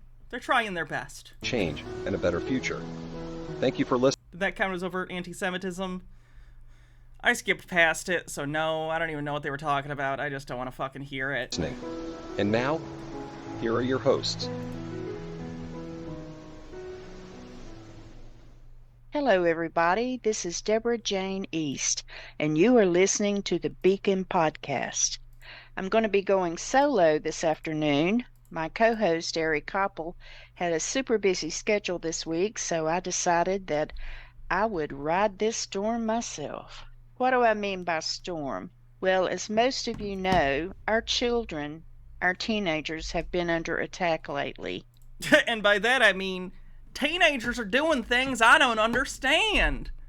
My nephew wore a skirt and no one was freaking out. Like my nephew was just out there wearing a skirt, and like I was like, have the drag queens got to you, boy? And he said, no, Grandma, I'm not actually trans. I'm just a boy who likes to wear skirts. And she went, what? We gotta start burning your books, boy. And there is a holiday that is coming up that is particularly disturbing to me because it is used in many times against our young people, and it seems like there are a lot more crimes that take place on Halloween. I don't even know if that's statistically true. If it is, I'd imagine it's mostly misdemeanors of, like, kids and teenagers, like, doing shit to people's property, which I don't think permanent property damage is, like, a great thing to do to, like, random innocent people for no reason. I think that's shitty. But, like, I also don't think it's a big deal if, like, kids egg a house or toilet paper someone's house or pull, like, little pranks that aren't, like, permanent damage things. They're teenagers and kids. They do dumb, silly things. As long as they're not endangering themselves, I don't really give a shit. Yep, Halloween. That's true. She said, seems like. Is there any statistic that says that? I really don't know. If anything, it feels like to me it might be down because there are so many, like, Halloween activities for kids and teenagers. It seems like they'd be doing those things. Like, maybe in the 70s, kids did, like, Devil's Night, but, like, that was never really a thing when I was a kid. Now, I'm not professing to be a scholar or that's good. Anything. I'm just speaking from my heart. I want to talk about a few things that you really need to keep an eye on with your... I will play the role of thinking with a brain, so we'll see heart versus brain. Teens, especially. Sometimes younger kids are coerced by older ones to do these things, but mainly I'm speaking to the teenagers. So... Oh God, is this going to be about injecting a marijuana? Is this going to be about injecting one whole marijuana and killing your friends? Chromatic Cuttlefish says, why do these lunatics always have 3 names and come from the Confederacy? When I was growing up, Halloween was a fun thing. When I was a kid, me and my buddy Methuselah, we'd go down to the market. I was raised in a very poor family, and candy was something that we never got a whole lot of. This is just gonna be a old person story. And let me be clear, old person stories can be really interesting, but not when they're like, things were better in my day. It's interesting to get different perspectives, and I love hearing people tell me about how the world has changed and is different, but if you're just gonna be like shitty about it and act like there's moral failings on the part of the youth because they don't believe the same things you do, you're awful, and I don't want to hear about your perspective. Did. See you, Miss Hire. It was usually the same old candy. It was peppermint sticks. Back in my day, we didn't have chocolate. We had hard candies that tasted like asshole, and we liked it. Now you kids have as much chocolate you want, and all you're doing is eating each other's booty holes. What happened? What happened? Back in my day, if we wanted to eat ass, we'd pop a nice Werther's Original. It was the stick candy, as we used to call it back then. We would get a little bit of that, and once in a while, a candy bar. But this was back in 19-diggity-doo. Mind you, we had to say diggity because the Kaiser had stolen our word for 20. Halloween. I tied an onion to my belt, which was the fashion at the time. Oh my gosh. It was like every kid's dream to be able to go from door to door and get all kinds of different candies. Candies that we had never tasted before. When I went trick-or-treating, we got Mary Jane. Hannah, are you saying Werther's Original tastes like ass? I don't know, I've never tasted a Werther's Original. Bort Ward says ribbon candy covers up the taste of ass. Good to know. We got Chick Sticks. We got Bazooka bubble gum that had the little fortunes in it. We had Reese cups. Oh my gosh. Who doesn't love Reese's? They're called Reese's cups. Reese cups. And candy corn. Now candy corn's god awful. And to be clear, I don't care. I'm not like, it's candy. If you like it, that's awesome. I don't understand it. Candy corn is just sugar. Maybe that's just, I like chocolate. Dark chocolate in specific. I do like milk chocolate, but like if it gets too sweet, I don't understand these candies that are just sugar. Like Jolly Ranchers, candy corn. Can't do it. I don't like it. It's just sugar. Mr. Whiskers says, Ayo! Oh, hype train, 15% to level 1. See if we can do a spooky hype train for the last day of the month. Back then, I didn't much like candy corn, but I do now. So we always got a lot of candy corn. I could name 100 different candies that we got, and some of those are, kids still get them today. So I never saw Halloween as anything evil. So what? It's not. Nothing changed. You changed. You got older. And what was it changed, and now you're jaded and confused and ascribing evil when it's just different. Changed things. Well, I remember. Things have changed. Yeah, that's life. How are you this old and you don't know, like, I have to be at least, like, half your age, at minimum. Minimum, I'm half your age. And I'm aware that things change. Deal with it. Way back, I don't remember exactly when, but that I'm on strike 2. Wait, what did I do? Children had What was strike 1? What have I done? Trick-or-treating, and they found razor blades in their candy. Oh my god, is she spitting this old bullshit urban legend? Hold on, I missed it because I was being told I was on a strike. I could name 100 different candies that we got, and some of those are, kids still get them today. So I never saw Halloween as anything evil. So what changed things?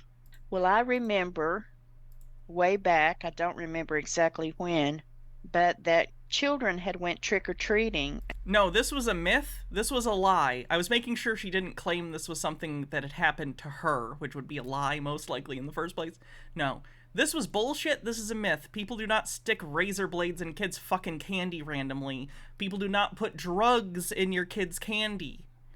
You know when the last time a kid died of having drugs in their candy?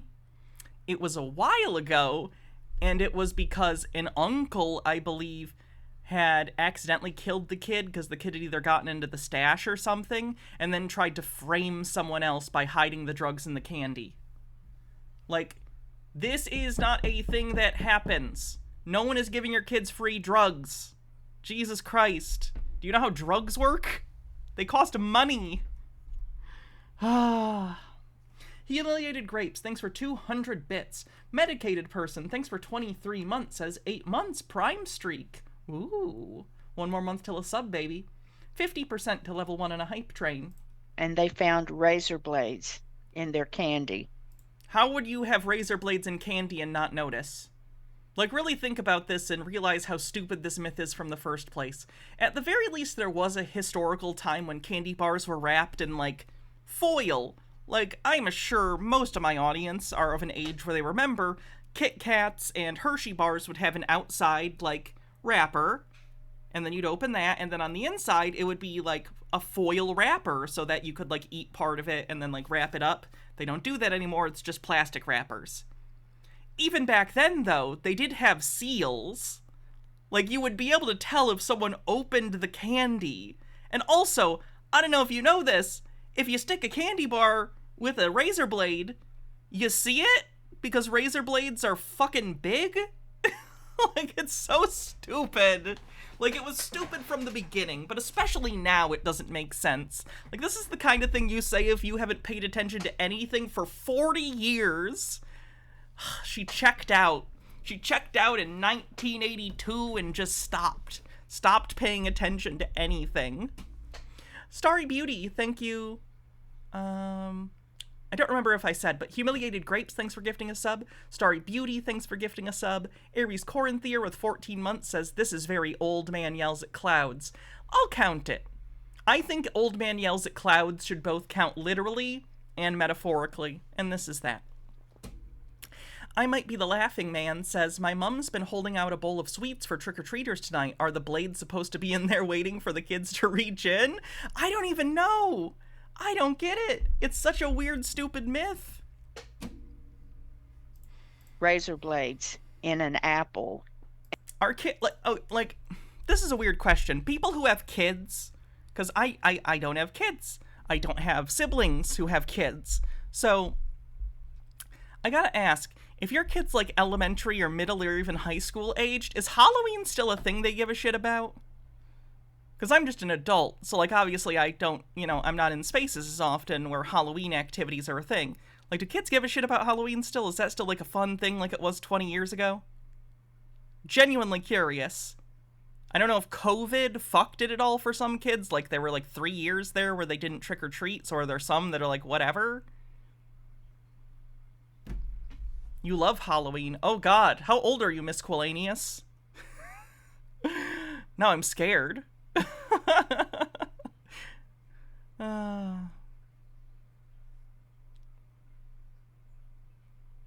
I'm just looking at what people are saying.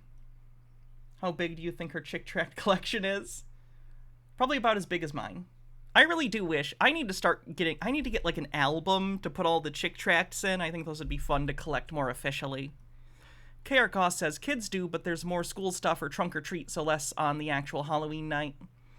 I kind of wish Halloween had been decided to be, like, on a Saturday or something. Like, in terms of the actual holiday. Like, oh, Saturday, that way trick-or-treating would be, like, a easier thing. But I get it. The world this woman lives in. Oh, I can't play this. At least not directly. I'll skip to the part. It's from Trick or Treat, which is a really good Halloween anthology movie. If you haven't seen Trick or Treat, I'd recommend it. Anyway, he has this kid eat a candy bar with a razor blade and he vomits up a bunch of blood, which I'm not going to show because I didn't warn you guys. And it's pretty gnarly. But if you like horror movies, I would recommend Trick or Treat. And I think that was the first case. Minute left on the hype train, 28% to level 2. One of the possible origins of the razor blade myth came from the Chicago Tylenol murders. And we're caught up. Cool. In New York, I believe, where someone put a razor blade in an apple and a child... It's pre-Roman calendar. Yeah, but I'm saying, like, we could, like, ourselves change that, is what I'm saying. Down into that, and the razor blade got stuck in their lip. And you're thinking, oh my... That's not a thing. Under a minute on the hype. Gosh, who would do such a thing? We'll look at the card after this video. A lot of the satanic groups, they use Halloween to do more evil things. They have a lot of ceremonies on Halloween. Where did you hear this? Like, did you just read this on Facebook? And you're like, ah, that's true, because my friend Cindy from Bingo said it. 30 seconds! Save the train! It's spooky season. I don't even blame you. We did a crazy subathon this year, or this month, I get it.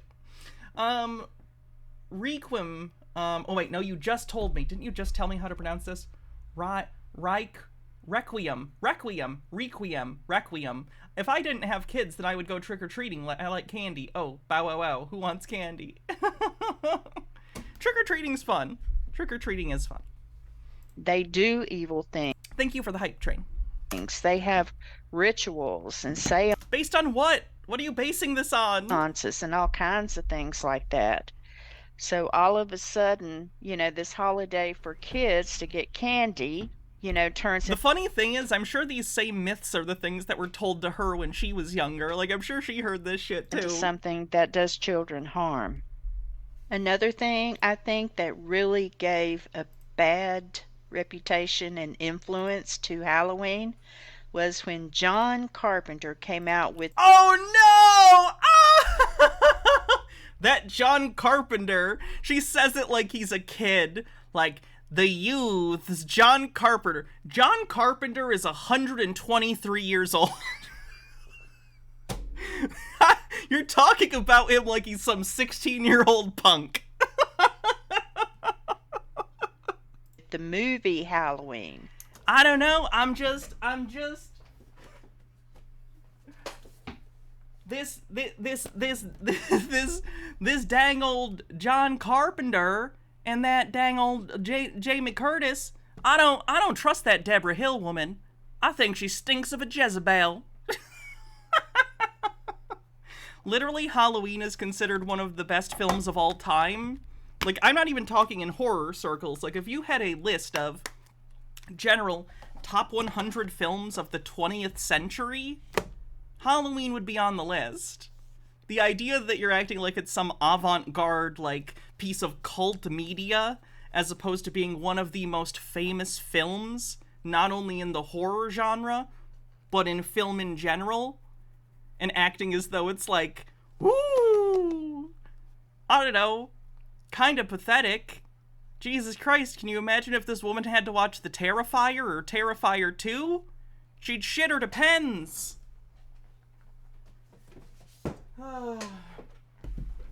No one tell her about Friday the 13th. Woo.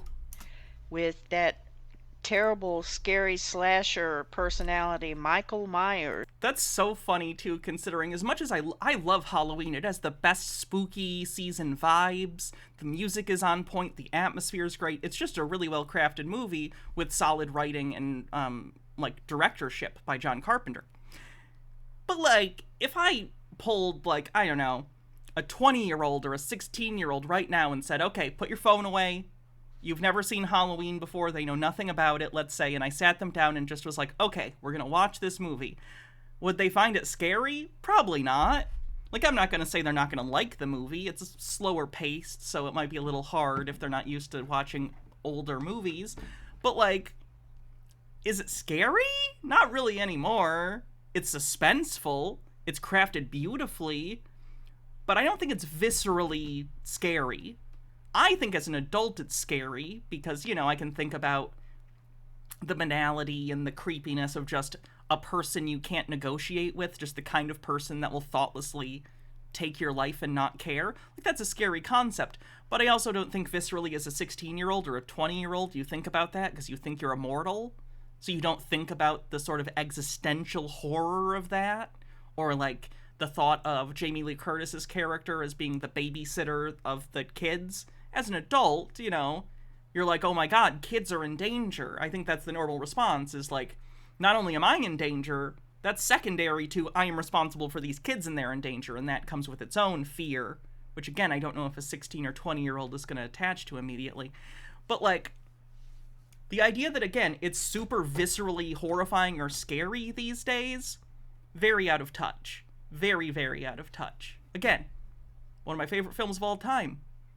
Just, you know, there's been 40 years of filmmaking since then that have evolved the horror genre. M.H. Darkby says, John Carpenter responding to this woman. I love John Carpenter. Here he is. Fuck you. I love John Carpenter. John Carpenter doesn't give a fuck. I'm not even kidding. Like, he's a filmmaker I respect so much as a human being. And I don't know him personally. It's one of those probable things of like, hey, don't meet your heroes. But, he doesn't give a fuck. He doesn't give a fuck about anything, and I love him. There you go. John Carpenter, best moments. He's the kind of, like, cool older uncle, I think, that you would want to have. Great composer. John Carpenter doesn't like the score to, and it's funny considering how iconic so many of his scores have become. The obvious one is Halloween, you know. Da-da-da-da-da-da-da-da is the one that everyone immediately thinks of. But honestly, I don't even think that's the best, like, composing he does in Halloween. Just the subtle drone of the synthesizer in a lot of scenes that builds the tension. That's the meat of the movie. But anyway, that, and I actually don't think he did the score for The Thing, but it's very much in his style. I don't know if he gave some notes over to the actual composer or what, but he's great. Up there. Hey, John. How are you? So when you're working, you're creating music, film, stories. So what do you do when you're not working? Like, how do you chill and relax? What do you do for fun? I play video games. I watch Really? NBA basketball. Fucking epic gamer John Carpenter moment. I watch the news. I play video games. What video games does John Carpenter play? Can we get John Carpenter to help direct a video game? That's basically it. What's that? Let's see. I'm right now playing Far Cry 3. Oh! Okay, that's not bad. This is from 10 years ago. This is from 2013, so that would have been a relatively current game, too. Okay. I finished, now, the one that got great reviews was BioShock Infinite. Yeah. Okay. And people think it's great. I was really disappointed in it. Holy shit! Based fucking John Carpenter. I like BioShock Infinite's story and its art direction and vibes, but, like, the gameplay's lackluster. But I do like the experience overhaul, but, like, I respect that. That's a good position. Really disappointed. But I loved Dead Space 3. I thought that thing was awesome. I know people are disappointed it was on a snow planet and a frozen planet. Dead Space would make a great space horror movie. John Carpenter's like, I know you didn't like that it was on an icy planet, but I kind of dig that shit. I've made a little movie called The Thing. Have you seen it? Profane Priestess says he said he likes Dead Space and would love to make a movie out of it. Ooh. Would just be great. Oh, that thing is hard to get through. I'm looking forward to, let's see, in the United States next week will be maybe out now, Dead Island, Riptide, and I'm not sure what else is coming Dead by out, Daylight was better. Okay, one more thing by him, and then we'll move back to her being weird about him. Hello, young lady. Hi. How are you? Good. First of all, big fan. Thank you. You're playing for Riptide. I didn't like it that much. Overall, I haven't liked... Like, I love the concept of the first Dead Island game, but I don't think the gameplay elements really came together until, like, the other game, Dead by Daylight, came out. And I even like the second Dead by Daylight. It's probably not as solid as the first one. But I don't know. Something just felt loose about the Dead Island games for me. I like Dying Light. Dead by Daylight. I'm sorry, Dying Light. Whatever it is. all your great films. Thank you. And my question is, how do you feel about the horror film remake trend in Hollywood that's going on right now? And also about your Halloween movie that Rob Zombie remade. Do you like it? Oh, God. Dying Light, thank you. Those are great questions. First of all, remakes in general are popular now because of the amount of money a company has to spend advertising. John, you made, and I get what he's saying, he's not wrong, but I also do want to point out, John made multiple remakes throughout his career, some more successful than others, for sure. So, Fenakagami says, you know what fear and hunger is, right? This is the cruel age. Frankly, I'd rather the god of fear and hunger, since that god is at least honest on its stance toward us. Plus, the lore is more interesting than this conspiracy bullshit, way more creative. I've actually never heard of that now. To get people in the theaters. And one way to cut through the clutter... What line is that from? Is that from the first Dying Light? ...of advertising that's out there is to come with a title in recent memory that they've heard of. So, for instance, all the horror remakes. Maybe the thinking is maybe you saw it with your brother when you were young on home video. The Thing is a remake and a brilliant one. That's the thing. They're both from the same source material, but they're quite different. The Thing from Another World is very loosely adapted on the short story Who Goes There. John Carpenter's returns back to the source material and kind of reimagines it a bit. So it is a remake, but it's also a readaptation. I don't know. I do think... I think the way that remakes are done in the industry is generally bad. Obviously, they're made first and foremost with the idea, hey, we have this property, we think it has some sort of IP value, let's remake it, we'll get at least X amount of return just based on the name. That's shitty. But the thing is, remakes can be great. The Thing, The Fly, there have been multiple versions of, like, Invasion of the Body Snatchers, The Day the Earth Stood Still, you know, there have been War of the Worlds. There have been a ton of remakes of different things. Many of them bad, some of them good. In comic books, there's a trend. I don't even know if this is called a trope of some kind. But in comics, there's a thing where there'll be like an old character that maybe hasn't had any good comics or things to do for 20 years. Maybe they're a Silver Age character no one remembers.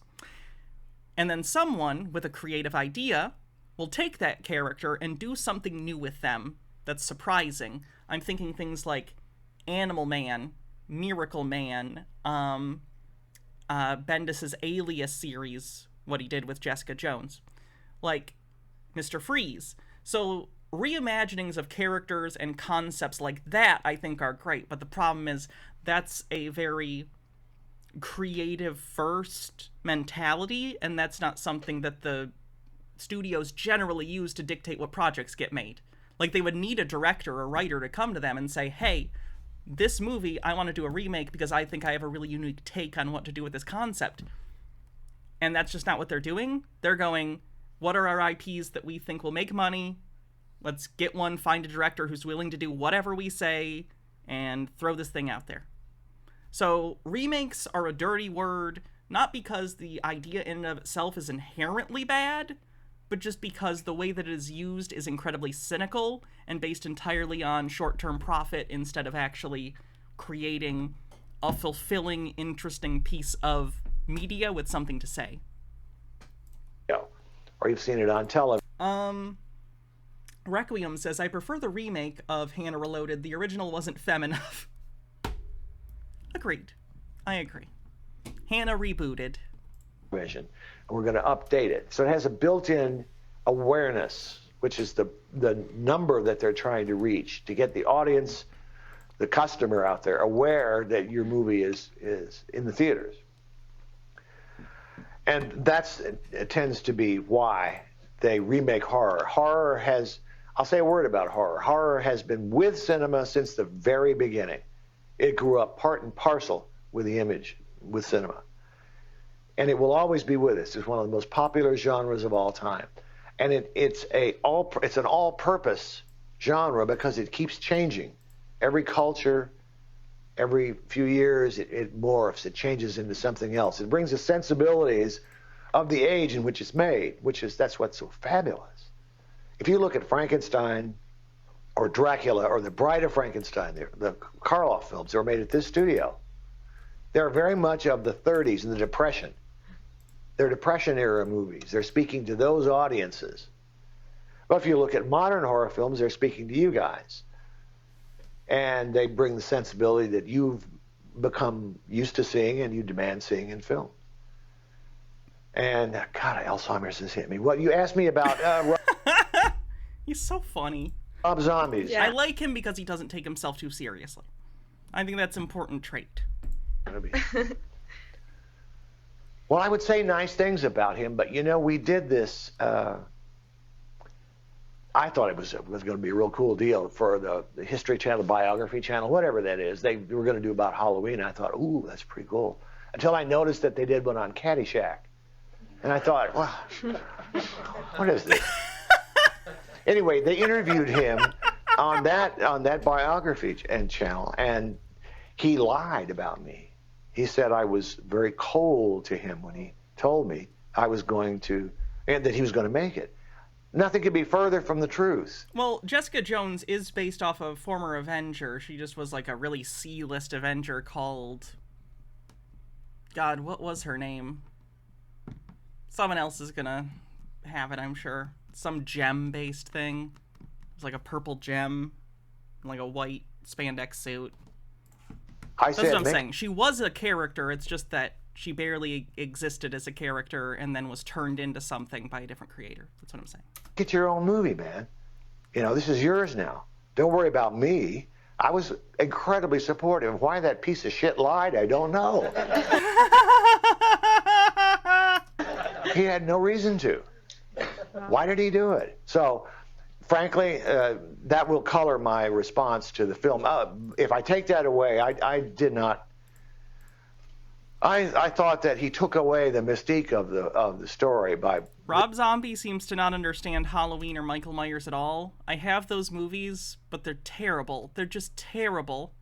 But I really have a fascination with remakes of movies, especially if the remake is bad. It tells you something. I don't know.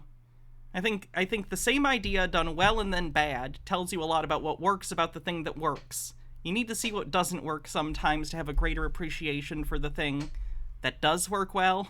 Explaining too much about the guy. So everything's relative, you know? If you have something more directly to compare it to, it's easier to see the contrast. I don't care about that. It's supposed to be a force of nature. He's supposed to be almost supernatural. Knowing about that and he was too big. Yeah. It wasn't normal. Anyway. Great. All right. So John Carpenter's cool. Anyway, back to the old lady yelling at clouds. After this video, we will take a look at the bingo card, by the way. It's in here somewhere. Where was she? And even today, they still watch all those Halloween movies. And it was terrifying, you know. It shows Halloween Eve and little kids are trick-or-treating, and all of a sudden there is a mass murderer out there. In the first movie, he kills like 5 people. Killing people. By modern standards, that's incredibly tame. People sneak. Kids are more worried about, like, going to school and dealing with actual murderers. I don't think they're disturbed by a random slasher movie from the 70s. That's a mean way to talk about Halloween. Around. Cloud Wizard says, just wanted to share. I'm a high school teacher and I dressed up as Mario today. Wahoo! Very fun. One of my teachers in middle school dressed up as Michael Myers. And literally when we got there for class, he was sitting in the corner motionless as Michael Myers. Like, he must have been sitting there since long before, you know, it was time for us to go in there, because he was already in there. No one saw him move or anything. We weren't even sure if it was actually him or if it was just like a prop, because I've also seen people get Michael Myers things that are just, you know, have like a dummy in them. So, like, literally we were sitting there, and then class time started, and we were all sitting there, and it was just sitting in the corner, and we're like, okay, is that a prop or is that him? Because class was supposed to start, and then after we're like, is that him? Like, what are we doing? And then he got up, and it was good. It was good. I think he was a creep, though, also. So, you know, balance that with that. Terrifying, you know, the neighborhood, and he had a good career. I think they just recently did the last episode of the Halloween franchise. So, I mean, they've done that many times. They're already shopping around the rights. So no, there's going to be more Halloween movies in their own weird multiverses. I don't know. Can we get into the Michael-verse?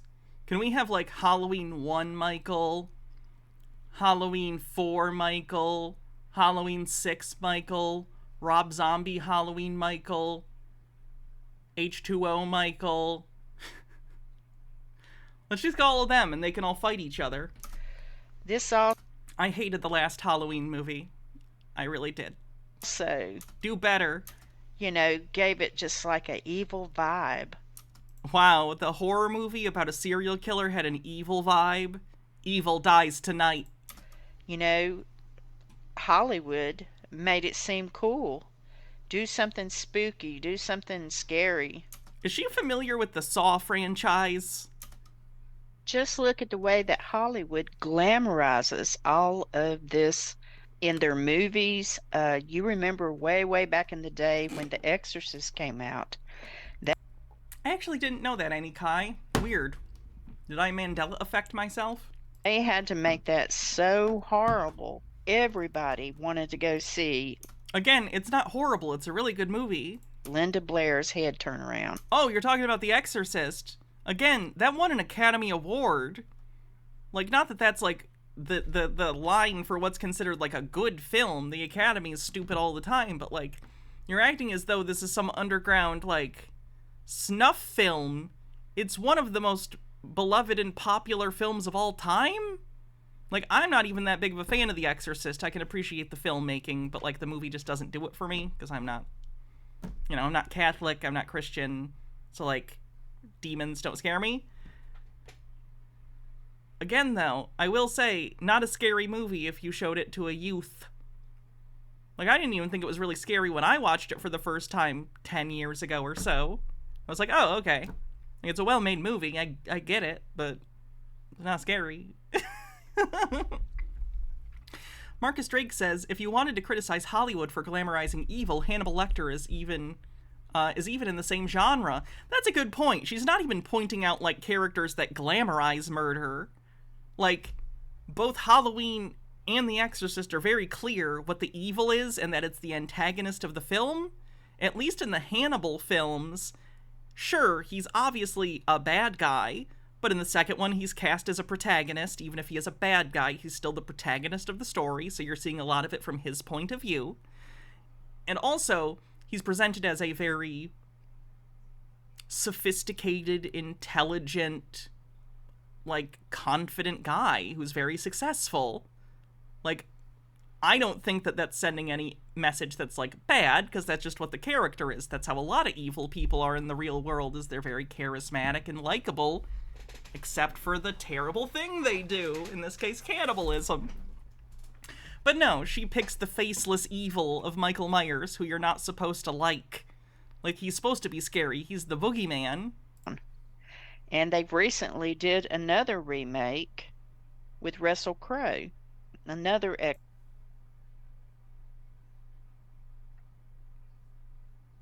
Are you talking about the Pope's Exorcist? That's not a remake. That's a completely separate movie. Exorcist movie. They're putting that out there. They're planting seeds. That's what they do.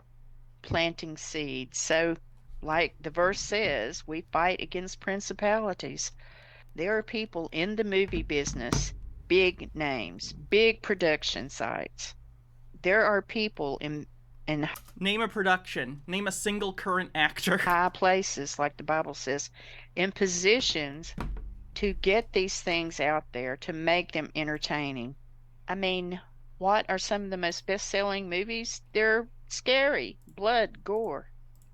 I don't know how many I know that there's a new Exorcist movie. The Exorcist, the non-believer, or Exorcist believer. I don't know exactly what it's called. I heard it was bad.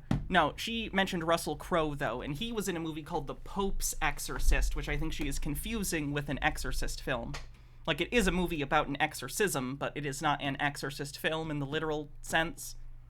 In the series The Exorcist. Myers mask came out, that next year after Halloween previewed. And there still is Michael Myers mask. It's out there. There still is Michael Myers mask. That was almost a sentence. There. And if you remember, Michael Myers never even said a word. He didn't even have to, because he was just out slashing and killing people, and you never knew where he was going to be. And the theme to it is you could never kill him. He was a perpetual evil. It sounds like you've seen the movie, so like, what are you even complaining about? Was that like you're describing like, yes, that's the movie. He's the villain. He's scary. You're scared. Congratulations. That was the point. Out there, you just didn't know what. Isn't a Michael Myers mask a Captain Kirk mask? Yes. What was going.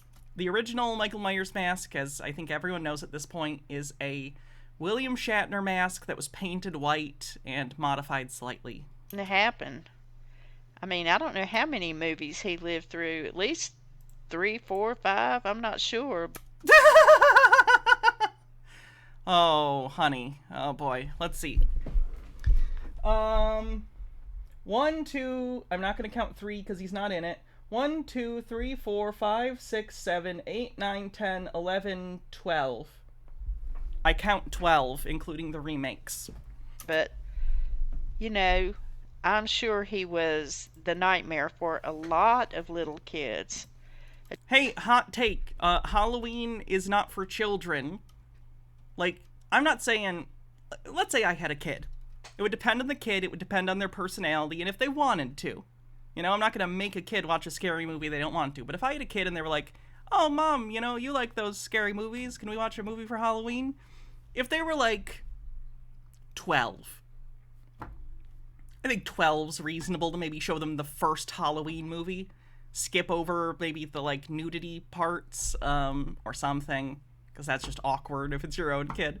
I'd even probably, because I can video edit stuff, I'd probably go in and just, like, blur stuff or take scenes out. I don't know. Anyway, point aside, I don't think there's anything in that first Halloween movie that's inappropriate for children other than the sex stuff. Like, it's not a gory film. I know a lot of people, like, imagine it's a gory film. It isn't. It's a frightening film. So, obviously, little kids should not watch it. But if you're, like, 12 or 13 and you're, mature enough that you watch intense films or whatever and you're okay with being a little scared, I think a 13-year-old could watch Halloween as long as the nudity and stuff was removed. Anyway, the point I was trying to make, either way, was they're not films for children in the first place. And by the way, the thing I said about the first Halloween movie does not apply to the sequels. The sequels are very gory. Only the first one is, like, not gory.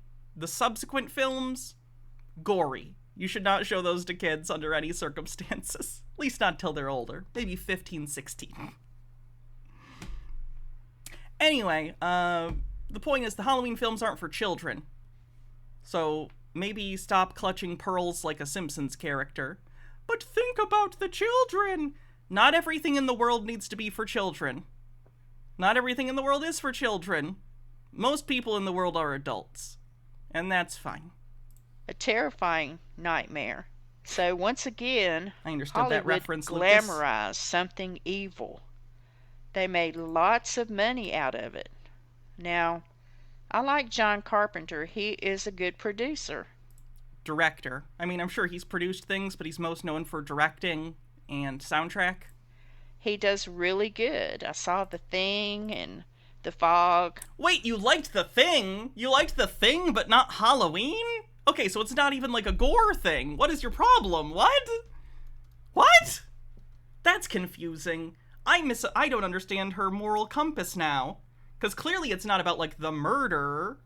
It's not about the gore, because The Thing is incredibly gory and fucked up. Huh. This is a very confusing woman. A lot of his movies and stuff like that, but this is something different. It just made slasher movies, and Halloween tied together? I mean, yes, Halloween is one of the... It's usually... There's contention over what would be considered the first slasher film, because there are many different films that had elements that eventually came together into Halloween that were later copied by Sean Cunningham and many others to make Friday the 13th and all sorts of other terrible and great slasher films throughout the 80s and 90s. But the idea that, like, it wasn't already synonymous immediately is kind of weird. Like, there's gray areas, but the film that is always considered, like, this is for sure the first slasher film that has all of the elements and is really iconic as being, yep, for sure this is the beginning of the slasher era. You can go back further and point, like, okay, Texas Chainsaw, Alice Sweet Alice, Black Christmas, Peeping Tom, Psycho, elements of different things. All of those things converge in Halloween. It's literally why the slasher genre became what it was. So to act as though they aren't intrinsically connected in the first place is kind of weird. So for little kids, that really wasn't a good thing. It was... Okay, little kids aren't supposed to watch Halloween. Little kids aren't supposed to watch R-rated films. They're little kids. Put on Halloween Town. Put on Don't Look Under the Bed. Put on Under Wraps. Put on The Halloween Tree. It wasn't about them enjoying their candy or dressing up like a cowboy or a cowgirl or any... Those are her thoughts of, like, a modern costume a child would want. Cowboy or cowgirl, like it's 1963. Thing like that. It was about... Kids love westerns. About murder and death and evil. So I really think that had a big influence on Halloween, and those movies still do to this day. Now, I know that Halloween started, you know, a long, long time ago with the Druids, but I'm not going to get That's funny. She doesn't sound Druish. Into that right now because that was in the past. I'm talking about right now. What's going on with Halloween? So one thing I noticed is when churches realized that these kids were being harmed, you know, when they went out in the public, they started having trick-or-treat things. Well, I don't think the churches were right on that. I think a lot of churches didn't like kids celebrating Halloween because of unfounded fears that it was demonic. And don't get me wrong, there are also valid reasons to do trunk or treat. Maybe you're in a neighborhood that isn't, like, you know, conducive to trick-or-treating. And what I mean by that is maybe they're just really spread apart, or not a lot of people do it because there's not kids in the neighborhood. Maybe it's a neighborhood that, like, you are kind of worried about for whatever reason. So there is really good reason for trunk or treat a lot of the time, but, like, a lot of churches also just do it so kids aren't doing secular things. At their churches. And H-Baird says, Halloween Tree was effed up. The fact that it was considered a kid's movie is weirder to me than this lady's rant. I love the Halloween Tree. Giving away free candy and games, and they encourage kids to dress up like Bible characters and all kinds of things like that they did. Can your kid dress up as Satan or a demon? Because those are, I guess, Bible characters as far as you're concerned, right? Singing. They sort of used it as outreach, but they checked all the candy. Everything was safe, and a lot of churches are doing that right now. In fact, I know I've seen about 9 or 10 on some of my Facebook pages. So oh my God, how did I know she was on Facebook? I commend the churches for doing things like that, providing a safe environment. And like I said, you know, these low-income families, they don't get to buy a lot of candy because they're having to buy regular food and okay, good. Pay bills.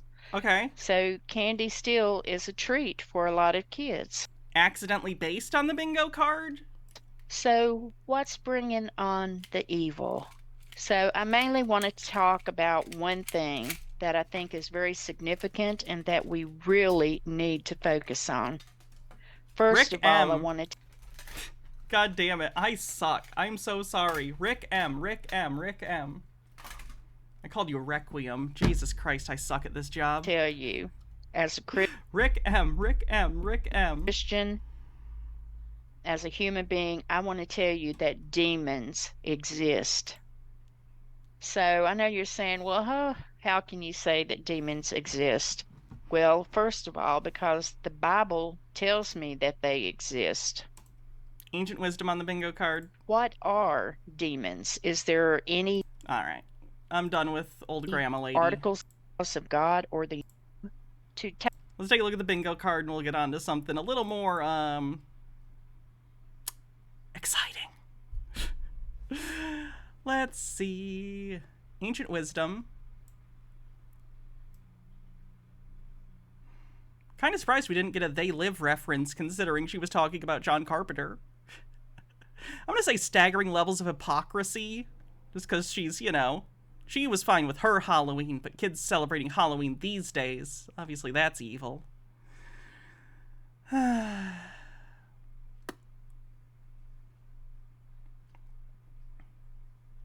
Yells at clouds. Accidentally based.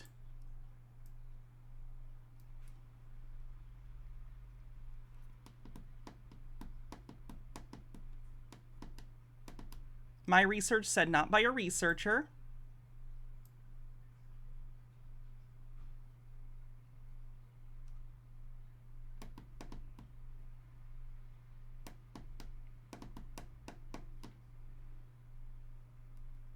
And is there anything else?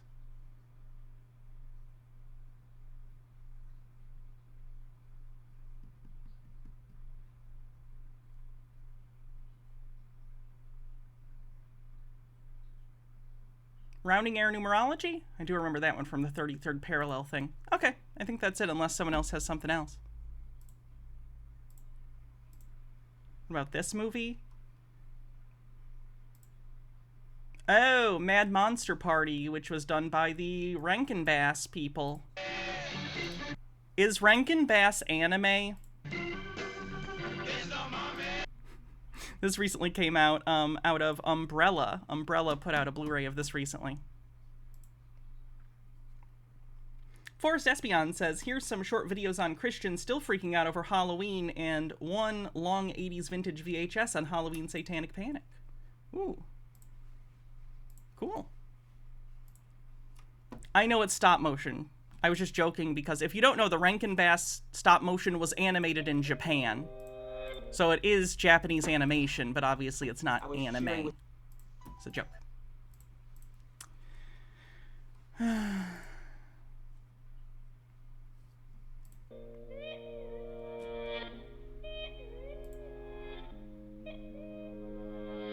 Here are 10 reasons why you should never celebrate Halloween. This video was inspired by John Ramirez. You can watch his testimony. Yeah, the Rankin Bass stuff was written in the United States and then they had them produced in Japan. In the link at the end of the video. I actually have to use the bathroom real quick, so while I am doing that, let me put something on for you. Something spooky, maybe? I don't know. What if I just type spooky? Spooky? What do we get if I say spooky?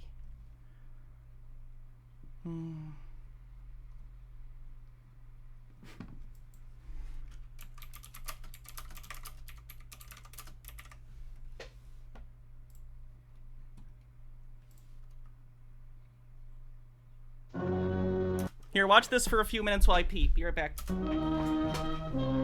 This is public domain, it's fine.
I jumped out at you from behind the tree, and Grandpa got all excited, and he shook his fist at me, and he said, "Boy, you be damned to hell." Remember that? Right over there. Well, you used to really be scared here. Johnny.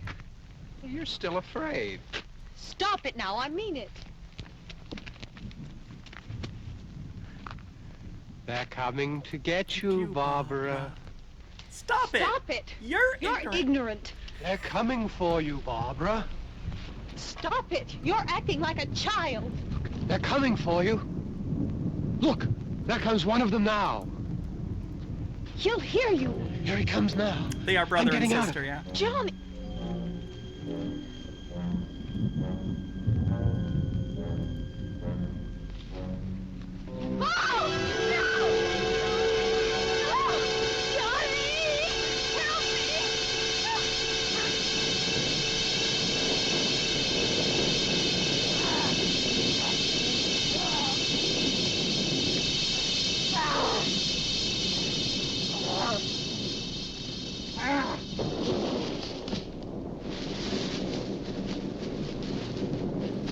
Altered Undyings, as I return, it's snowing out. God damn it, Christmas. Wait one more day. One more day.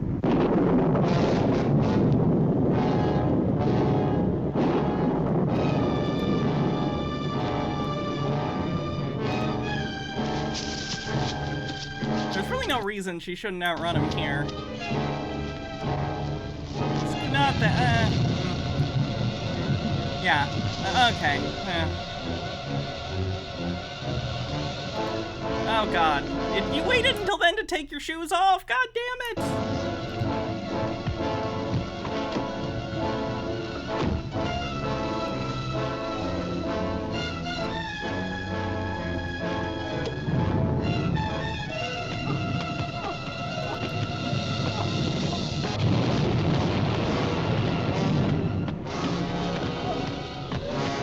Anyway, you get it. And then there's a whole movie. Back to the conspiracies. On how Jesus Christ saved his life from 25 years of practicing witchcraft. Now he lives. Oh my god, these grifters. You know, it annoys me. Look, I understand that evangelicals are really easy to grift, but I hate people who go to these people and pretend to be witches. Like, I used to be a former member of the Church of Satan, and they'll just make up shit. Disgusts me. It's pathetic. To share his testimony and to expose the plans of the devil. And it's like, it's such an old grift, too. This has been happening forever in churches. How do they still fall for this? Reason number 1. Halloween is the devil's holiday. No, it's not. People mindlessly celebrate Halloween without realizing that this is the biggest day where witches and warlocks all around the world practice satanic ceremonies. Okay, first of all, people who are like Wiccan, magic isn't real, but they're also not satanic. Being a Wiccan has nothing to do with Satan. Satanism is a separate thing that actually means multiple different groups, most of which don't actually believe in a literal real Satan. It's symbolic. The idea that Halloween has anything to do with Satan is so stupid. Like, All Hallows Eve literally started as like a Christian thing. To bring a spiritual attack on the church and the community. Reason number 2. Curses behind the pumpkin by the door.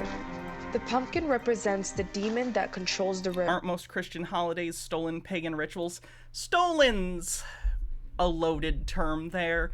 A lot of historical cultural traditions will be folded into newer cultural identities.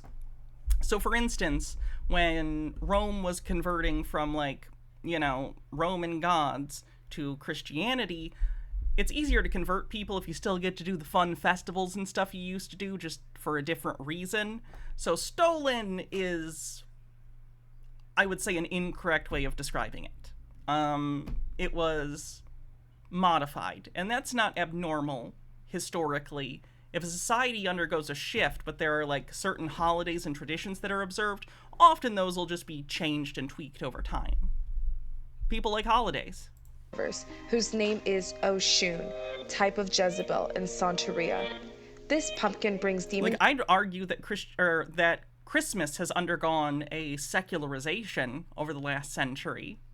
Like, Christmas has gone through a lot of different stages in, like, America and the UK in terms of, like, society's views on them. There was a time, for instance, when Christmas was viewed as a pagan holiday and was banned in Britain for a while. We're talking centuries ago. But then, of course, it became a very Christian thing. And then I'd say from, like, the 20th century onward in the United States, it's become very secularized. It still, of course, has those direct connections to Christianity, but I think a lot of people don't celebrate it that way. I don't. Most people I know don't. It's just a fun holiday. Into your house. Granite Cuttlefish says, All Hallows, All Saints' Day is also a primarily Catholic observance, which is another reason for the Protestants to be down on it. Fair. Stromboli says, a more modern example is St. Patrick's Day and Cinco de Mayo is American Drinking Day. Yeah. Yeah. Good example. When you put the pumpkin at your door on Halloween, you are giving the devil an entryway into your house and family. Does he work like a vampire? Reason number 3. Why would a gourd be an invitation? It's a gourd. Open doors through celebrating Halloween. The devil loves it when believers celebrate Halloween and get dressed up. No matter how much you read the Bible. I love when Christians tell me what Satan loves, even though, you know, there's literally zero documentation. Like, even if you believe in Christianity, how can you possibly say what you think the devil wants? We don't have that much first-hand material. Like, what are you considering Satan's views? He loves Christians who celebrate Halloween because it brings a 4 to 5 generational curse to your family. Do we get trick-or-treaters? We get a few. Not a ton. He knows that the next generation will celebrate Halloween as a ripple effect and attach the curse to other family members. Not a curse. Reason number 4. Harvest is not a substitution for Halloween. Churches celebrate Halloween or harvest. To be clear, harvest festivals of all sorts existed much longer than, like, modern Halloween.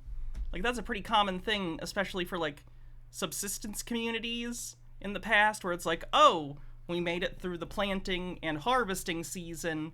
Before winter, we should have a community kind of feast or party of some sort where we bring things, share some of our bounty with each other. And then, of course, when winter comes, you're probably not going to see people in your community as much for the months where it's really hard to get around because of the snow. Especially, like, in America, in times when you would be quite far away from the rest of your community and maybe literally can't get to them when the roads are blocked. And we're talking dirt roads for wagons, you know? So again, there's nothing evil about harvest festivals or Halloween. It's just a very human, communal, community thing. It's very normal. You bring a curse to the church and upon the children of Yeah, it is really cold, so I don't know what the trick-or-treat situation is going to be. The church when you substitute this holiday. Why create a substitution for this demonic holiday? If you celebrate Harvest Festival, you celebrate Halloween. We feel like we must entertain people to keep them in the church or to have them come back, but we don't. Okay, good move. I would, you know what? If your weird extreme church wants to push more people out of it, I would love that. Please continue. We must bring the cross, and God will do the rest. Reason number 5. The delusions behind costumes. This is one of the biggest delusions to the church. Devil changed Adam and Eve's identity when they were in the garden. When Christians put on... No, he didn't. What? He literally told them what the fruit of the... Wait, the fruit of the tree of the knowledge of good and evil. He told them what it would do. How did he transform them? They made an action based on new information granted to them by the serpent. He didn't do shit except tell them the truth. On a costume of something they're not, they open themselves up to a demonic attack. Oh, they did spell delusions wrong, didn't they? Your identity Delusions. has changed. No, I want pickles. The devil is the biggest identity theft. He tried to make Jesus question. Is that where my debit card went? God damn it, Satan. His own identity. Why do you shop at Crate and Barrel so often? When he tempted him. in Matthew chapter 4 says, if you're really the Son of God. Many Christians walk around without an identity to what God has called them to be. They don't know their purpose, but they sure do know how to celebrate. Our porch light's on, right? Halloween. Reason number 6. It's the opposite of Christ. Halloween is the opposite of Resurrection Sunday. How so? The importance we have when we celebrate Good Friday and Resurrection Sunday is the same type of importance to devil worshippers when they celebrate Halloween. No, it's not. Why do you just make shit up? Why do you just lie? Isn't bearing false witness a sin? Like, don't you think that if there was a God that they wouldn't like you making shit up in their name? Isn't that some sort of, I don't know, taking the Lord's name in vain by trying to use their name to push your political beliefs, even though it has nothing to do with what the religion actually says? Reason number 7. November 1st is not about the saints. This is just going to be anti-Catholic shit, I'm guessing. R.N. Raw did a great presentation on Satan in the Bible. I know you worked with him, but if I may plug, sure. 41 minutes. Okay, interesting. Yeah, I met him. I worked with him, you know, doing a chick tract at one point, and also met him once at a convention. Interesting guy. Told a pretty interesting story about his father shooting passing airplanes that flew above their property when he was a kid. Interesting guy. Where did that go? Come on. I need to get tabs for my tabs. Easily see which one's which. There we go. The day after Halloween is Saint Day, November 1st. They bring food offerings to dead relatives, but it is truly demonic. That's not demonic! Reason number 8. It's betrayal to God. Oh, good, Baha. It says in 1 Corinthians 10:21, you cannot drink the cup of the Lord and the cup of demons too. You cannot have a watch me, bitch. Part in both the I'll drink whatever cups I want. Lord's table and the table of demons.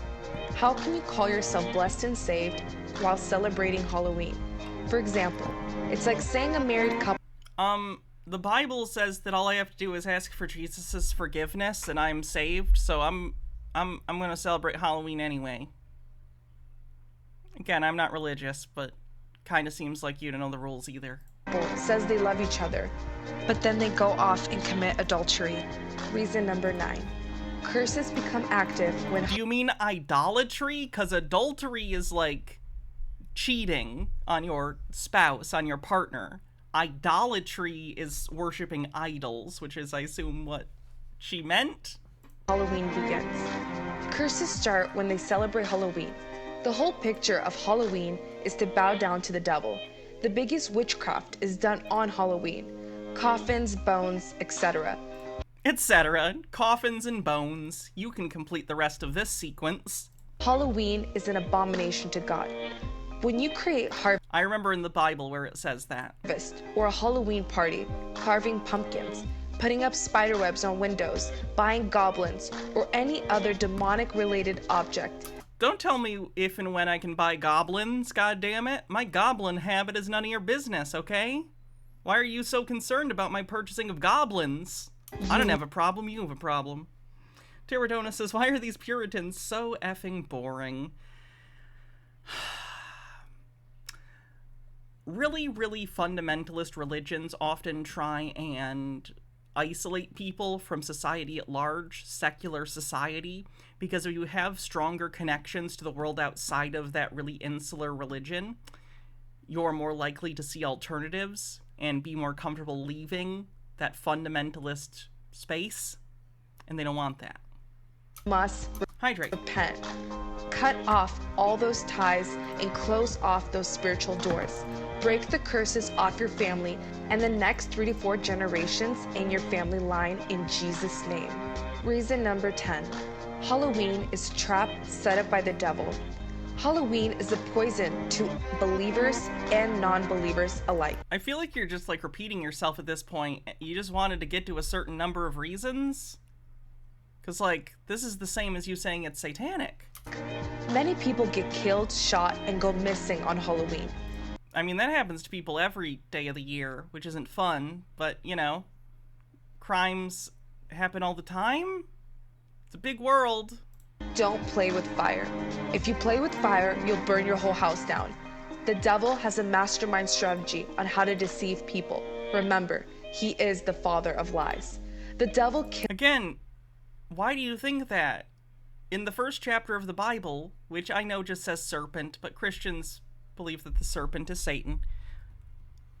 If you read that story, what the serpent says to Adam and Eve is not false.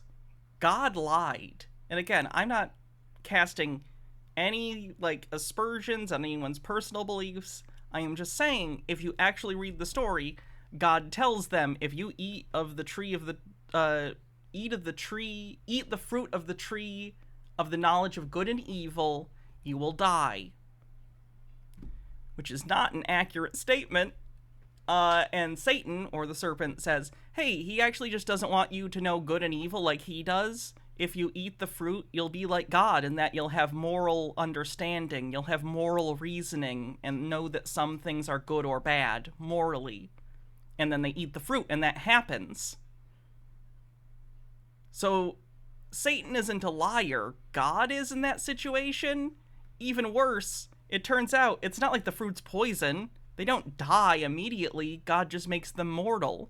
So it was less of God even just lying and more of him like a mob boss saying, don't eat that tree or I'll fucking kill ya. And the serpent, or Satan, was like, hey, no, that'll actually just give you a moral conscience. Which was true. Why was the fruit there? Because it's a metaphor. But, you know, that's not a good answer if you're a biblical literalist, I guess. H. Baird says, I miss throwing Molotov cocktails on Halloween. Who else is with me on that? I've never thrown that in my life, and I wouldn't want to, because I wouldn't cause property damage to anyone, Twitch. kills, steals, and destroys through these types of holidays and culturally encouraged traditions. It's a trap set up. The enemy's purpose is to keep you away from the cross. 1 Corinthians 10:20 says, rather that the things which the Gentiles sacrifice, they sacrifice. All right. I'm done with the evangelicals. Jesus. Obnoxious. Got a special presentation today on the topic of evil angels, and I'm looking forward to sharing this presentation. Chromatic Cuttlefish says, and if they'd just gone on and eaten the other fruit from the tree of life, we could have had immortality. And allowing a friend of mine named I thought the point was they had to continue to eat of the fruit of life to live forever, but when they were banished from the garden, they were not allowed to eat the fruit anymore. Neil to give some comments along with me on what God says about this subject. And the reason we're doing again, it's a metaphor, so it doesn't really matter. This is because it's coming close to Halloween time, and many people are celebrating the occult and monsters and the Halloween themes, and few people understand what God says. So it's very important that we present this information. So that said, please look at the screen or turn your Bibles. I'm going to read out of Psalm 78. He cast upon them and also some of the experiences that we have had, but Neil and I both agreed before doing this presentation that we're not going to...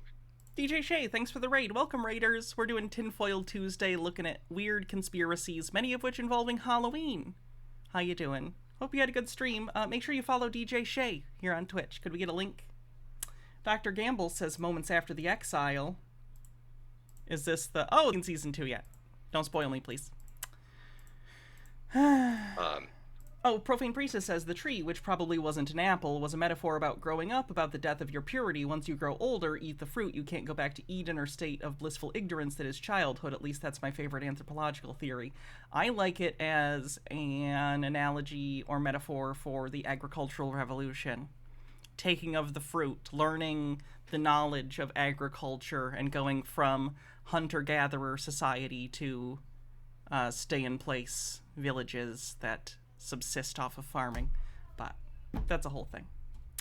H-Bird says, just got my first trick-or-treaters. That means the candy bowl is open to anyone, including me. To the children of my neighborhood, may the odds be ever in your favor. Yeah, they're showing up here, too. I'll be done. We're almost on the 3-hour mark, so I'll be done soon and be handing stuff out to trick-or-treaters, too, so that'll be fun. Focus on Believe Us. We're going to give first-hand accounts of what we've actually experienced ourselves. Not what we've heard from other people, but what we've... Okay, fuck this guy.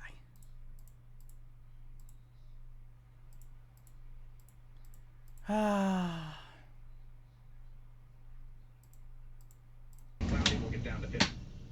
Good morning, good evening, good afternoon, wherever you may be. CC here, Chris, from New York, Westchester. The dad of the kiddos came by and was dressed as Jason. Dang it! I wish I had been there. County. It's 10/25/23.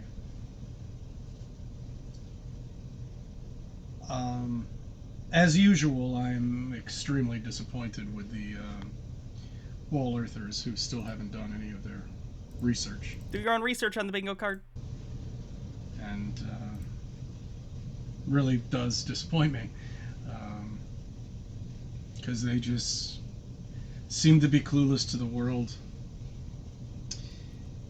I was doing some article reading today. Oh, I love to sometimes keep up with the articles that are we already had it, but yeah, from space and other things.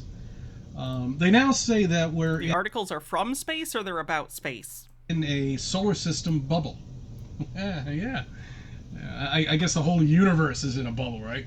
That makes a lot of sense.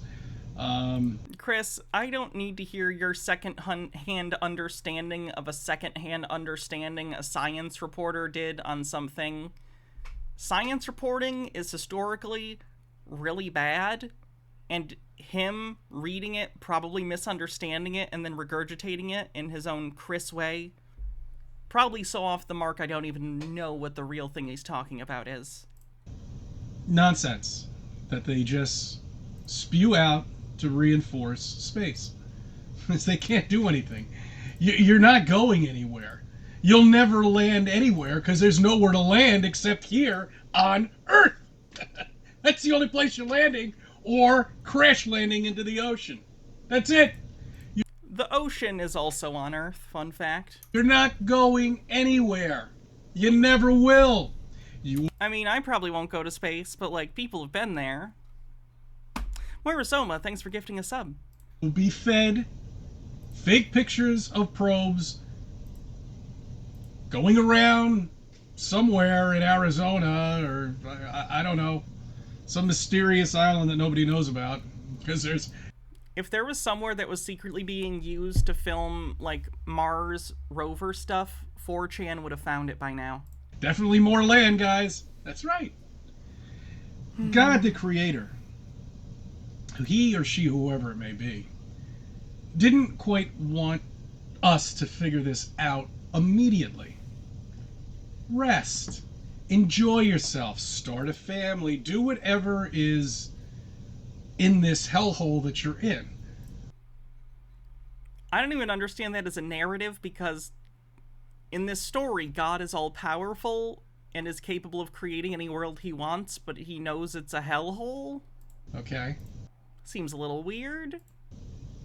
Have fun. Build things. You know? Somebody wasn't gonna come out and tell you live on a flat land. You gotta figure that out yourself. You can sit there and talk to somebody about flat Earth, but you've got to figure it out yourself. Yeah, you can be educated by other people, but at the end of the day, I would say, if you want to fall into a conspiracy theory, on some level you want to believe it. So I think what he's saying is true, but not for the reasons he thinks. The Ball Earthers I'm talking to right now have to figure out how to take apart this ridiculous spinning wet ball and have it crumble down on a table in front of your eyes, and then you look at the mess that you created, that it could never be put back together again. No. Is that what happened? Did your brain fall apart and now all the king's horses and all the king's men can't reassemble it? It's a shame. It can't. Sorry. How can a person be an egg? They say a 99% retention level. Yeah, it is. It sure is. Once you're a flat earther, that's it. You're done. Did someone get bingo? Wait. No way of piecing it back together. Again, ever. You just can't. There's no way. I mean, you see everything now with new eyes. You know, you see the scum-sucking politicians and how they're fucking you and collecting money and being pocket-lined. Oh, yeah. All of a sudden, they are getting paid $120,000 and they buy a mansion in Hawaii. Couple of $120,000 is not enough money to probably even put a down payment on a mansion in Hawaii. Do you have any conception of real estate prices? Mansions. Oh, or they buy a mansion out in New Hampshire and everywhere else. And they're only making $120,000. Oh, sure, they sell books. Oh, I see what he's saying. He's pointing out the discrepancy between the two. Yes, in part because of Citizens United, corporations can donate a ton of money as much as they want, and super PACs and PACs in general, and shadow money can find its way into politicians' pockets. It's always been a problem, but it's gotten much worse since Citizens United. So yes, there's a huge problem, Chris. Politicians are corrupt. This is far from a hot take. They do all this other nonsense and have conferences, and people don't have a problem with that. And all of a sudden... Fenigami says, Chris, let me explain this at your level. Earth is in a speed bubble. To escape or enter speed bubble, things must go past bubble speed limit. Gravity pull things together. Bigger things mean more gravity. That can cancel other gravity. Atmosphere need to be sorted because space limited. Think he understood? No. They become multi-millionaires. Possibly even close to $1 billion. Nobody has a problem with that. You remember when everybody... I think most people have a problem with that. ...was afraid when Trump was president that he was going to cause a war? Yeah. You can't have him in charge of nuclear warheads. I still think that that's a pretty fair position. Look at his... I don't even want to know what the fuck would happen if he got back into power now with conflicts both in Ukraine and the Israel-Palestine thing. His tweets! He sounds like an idiot. He is an idiot, yes. What's going on right now? I'm sorry, do you think that we started the war in Ukraine? There's a lot to talk about with the Israel thing, with how much money we give Israel every year, but, you know, kind of hard to directly blame any one individual. You kind of have to look at America's foreign policy in general and how the history of Israel and the continual encroachment upon Palestinian land has inflamed things, to say the least. I've tried to avoid talking about this. It's stressful to fucking talk about. We're in a war! Oh, that's great. I hope you voted for him. I did. I'll vote for him again. Because again, the other choice is probably going to be Trump. And even if it wasn't, it's going to be literally any other Republican.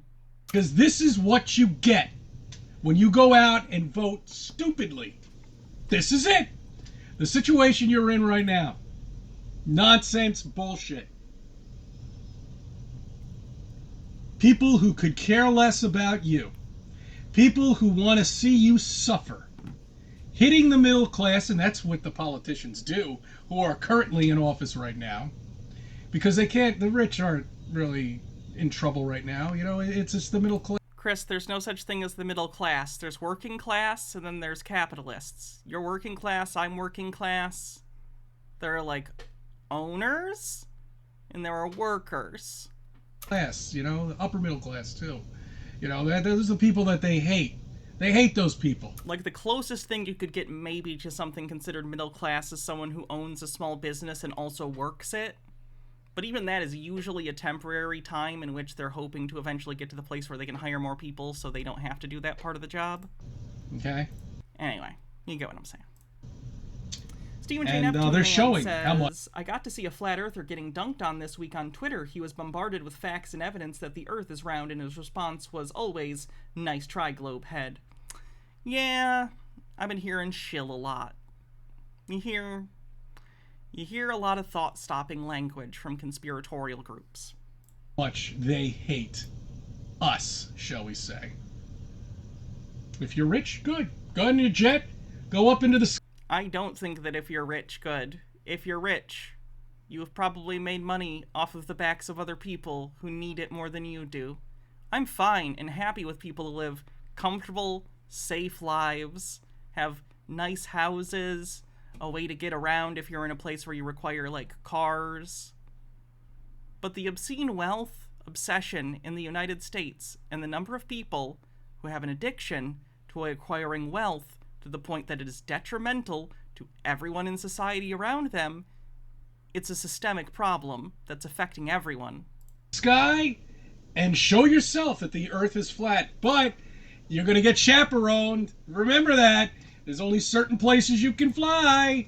Yeah, we've never seen a flight go from the south, just go completely over Antarctica. No, flights can't do that. They have actually before. It's not common, though, because most flights are commercial, and commercial flights don't have a reason to do that typically. It's also incredibly dangerous because if there's a mechanical failure or some sort of emergency, most of the flight would be over ocean and then Arctic desert. So there's not really any place to do an emergency landing or to go if there's some sort of emergency issue you need to get solved immediately. So flights don't just go the quickest path, they go the most economical path, taking into concern safety. Oh, well, you would think they should be able to, but they can't. No, that's a no-fly zone. Right. Why? Why is that? I don't know if it's a no-fly zone. People have definitely gotten permission to go over it before. It has happened for, like, a world record attempt. I know of at least one. But again, no, it doesn't typically happen because it's not safe to do that. And if anyone were to fly over it and get lost, have an emergency landing and survive, then all of a sudden, the military, whoever, has to go spend a bunch of time and money looking for you, and they don't want to do that because it's very dangerous, expensive, and really just not worth the time. So it's easier just to not let you fly there without permission. It's a fucking joke, guys. You know, it really is. It's so obvious. You know, with a treaty being signed, with cutting off everybody to going to certain areas. You can go anywhere else you want, but there's certain areas you can't go. You can't go to the North Pole. Can't go investigate the mountain. Okay, that would be the Black Mountain, the tower. Okay, that's what's creating the North Star up there. All right? That's fake sky, sun, stars on the bingo card. What that is up there. That is right above the North Pole. Okay? For those who don't know and missed this, he believes that at the North Pole there was a giant magnetic mountain that's bigger than, like, Mount Everest. It's supposed to be, like, the biggest mountain in the world, and that's why compasses point north, is because they're all pointing toward the big magnet mountain. That's what he believes. And apparently he also thinks it projects the North Star. None of this is real. That's not how anything works. Also, compasses don't just point north. They point north and south by aligning themselves with the magnetic field of the Earth. But let's not let facts get in the way of a good Chris video. all right, and probably projecting everything else too. God knows. We don't know. We can't go there. Okay? You can't go to Antarctica and go walk around and investigate shit. Chris, you drive a van for a living. Can you even afford to, like, go to California? How would you afford to go to Antarctica for a trip, even if it was as easy as you want it to be? You would still need to spend money to do it. If you had a... Are you going to get a Sherpa of some kind? A guide or something that's going to take you into the desolate desert death zone that is Antarctica? Moira Soma, thanks for gifting a sub. Dr. Gamble with 50 bits says, why don't flat earthers decide to just go in one direction to see if the earth is flat? I'm guessing there are some excuses for that.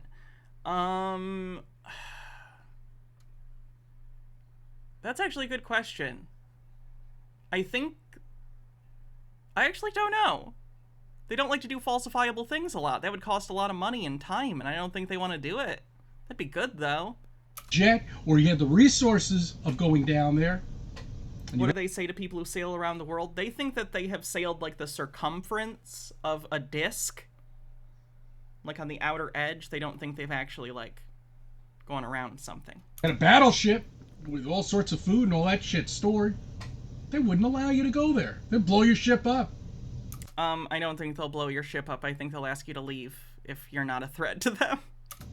I've literally seen video of people being turned around. They didn't blow them up. They were just like, hey, no, leave. Let's talk about the universe, you know? Awesome. The ever-expanding universe. One scientist came out and said that... One scientist. That's not how science works. He believes that the universe is just expanding.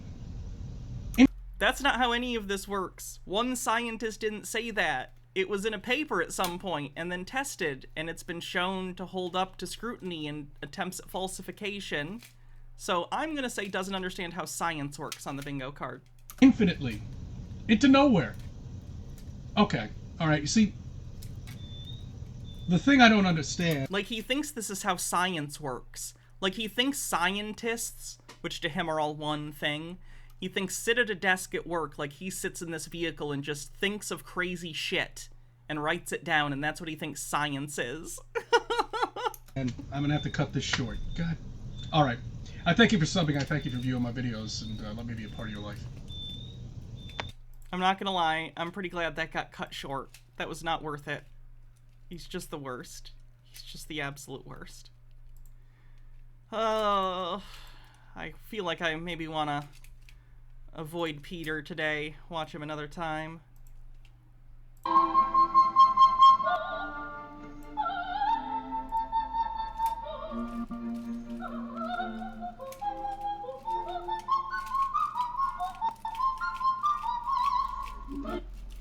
Mozart was star-whacked.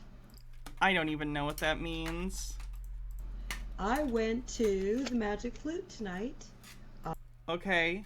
August 29th, 2023, with my father in Vancouver, Canada. And I did some research with my father, who's a historian and a music lover. And he was a season's ticket holder to the opera for many years with my mother before she died. And I went tonight to Mozart's The Magic Flute and found out that the whole thing was about dun, dun, dun, dun, dun, the Freemasons.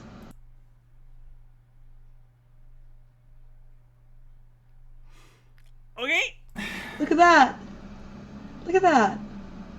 That is so clearly the Freemasons. The whole story is about that. And look at that. When a lot of people... It is? Okay, good. Thank fuck. Don't. I'm not familiar with the Magic Flute other than that it exists. They talk about this, but they don't talk about this. The Anunnaki head. Oh, that's not that. Aliens on the bingo card. This was not necessarily from my...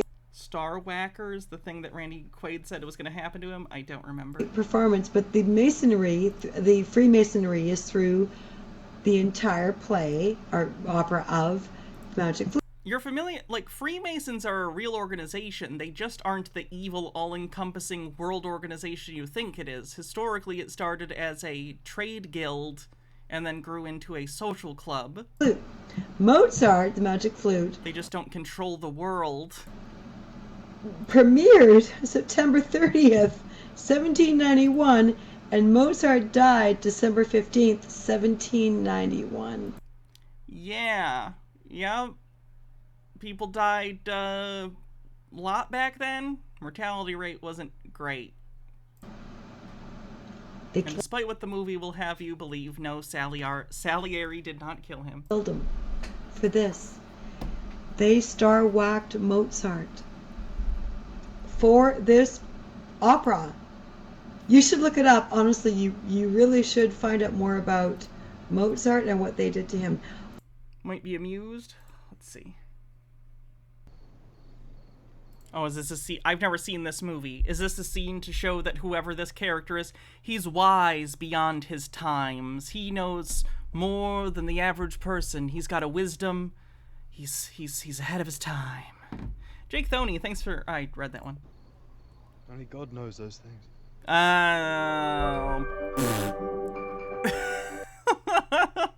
Even worse. Amadeus only slightly portrayed as Amadeus, Amadeus, Amadeus, Amadeus, Amadeus, Amadeus. Come and rock me, Amadeus. as everything the deep state does when they present it to us. It's got some facts and some lots of lies. They killed him, not just Salieri, who was jealous of him. That's not true. That's a myth. That's from the movie. Salieri did not kill Mozart. Salieri and Mozart were competitive with each other, but in a professional, friendly way. Like, I don't know how much they liked each other personally, but they were, like, you know, colleagues in the same field. They were both musicians during the same period, and they were competitive with each other. Like, I love the movie. I love the movie Amadeus, but I hate that it's given this perception that Salieri and him hated each other. They didn't. Salieri taught Mozart's kid. Like, that's how close they were. Like, I get it. It's a good movie, but it's not a documentary, you know? But Jalen Jean, thanks for the raid. Hope you had a good stream. Make sure you check out Jalen Jean here on Twitch. We're doing a Halloween thing, which is going to be done very soon. We are almost done for the night, but we're doing conspiracy theories. Deep State killed him, basically, the royal families, because he went like this to them. Well, good for you. And that's why the Magic Flute is still a popular play today. Like, think about this. You think that they killed him for writing this play, this musical, but it's hundreds of years later still considered one of the most well-known, like, operas of the past. Does that really make sense? I don't think it does. So I went to this tonight with my father, and I have to tell you, we had a really good time. I want to play the rest of this for you. So there's a hissing here on the.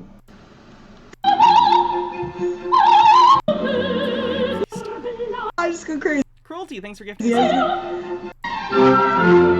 But I actually felt sad for him. I really did. My dad and I talked about it for quite an extensive time because my dad is a historian. Her poor dad. And he was fascinated to learn our version of what was going on with the royal families and all that kind of stuff when you I'm sure he was fascinated. cross their lines.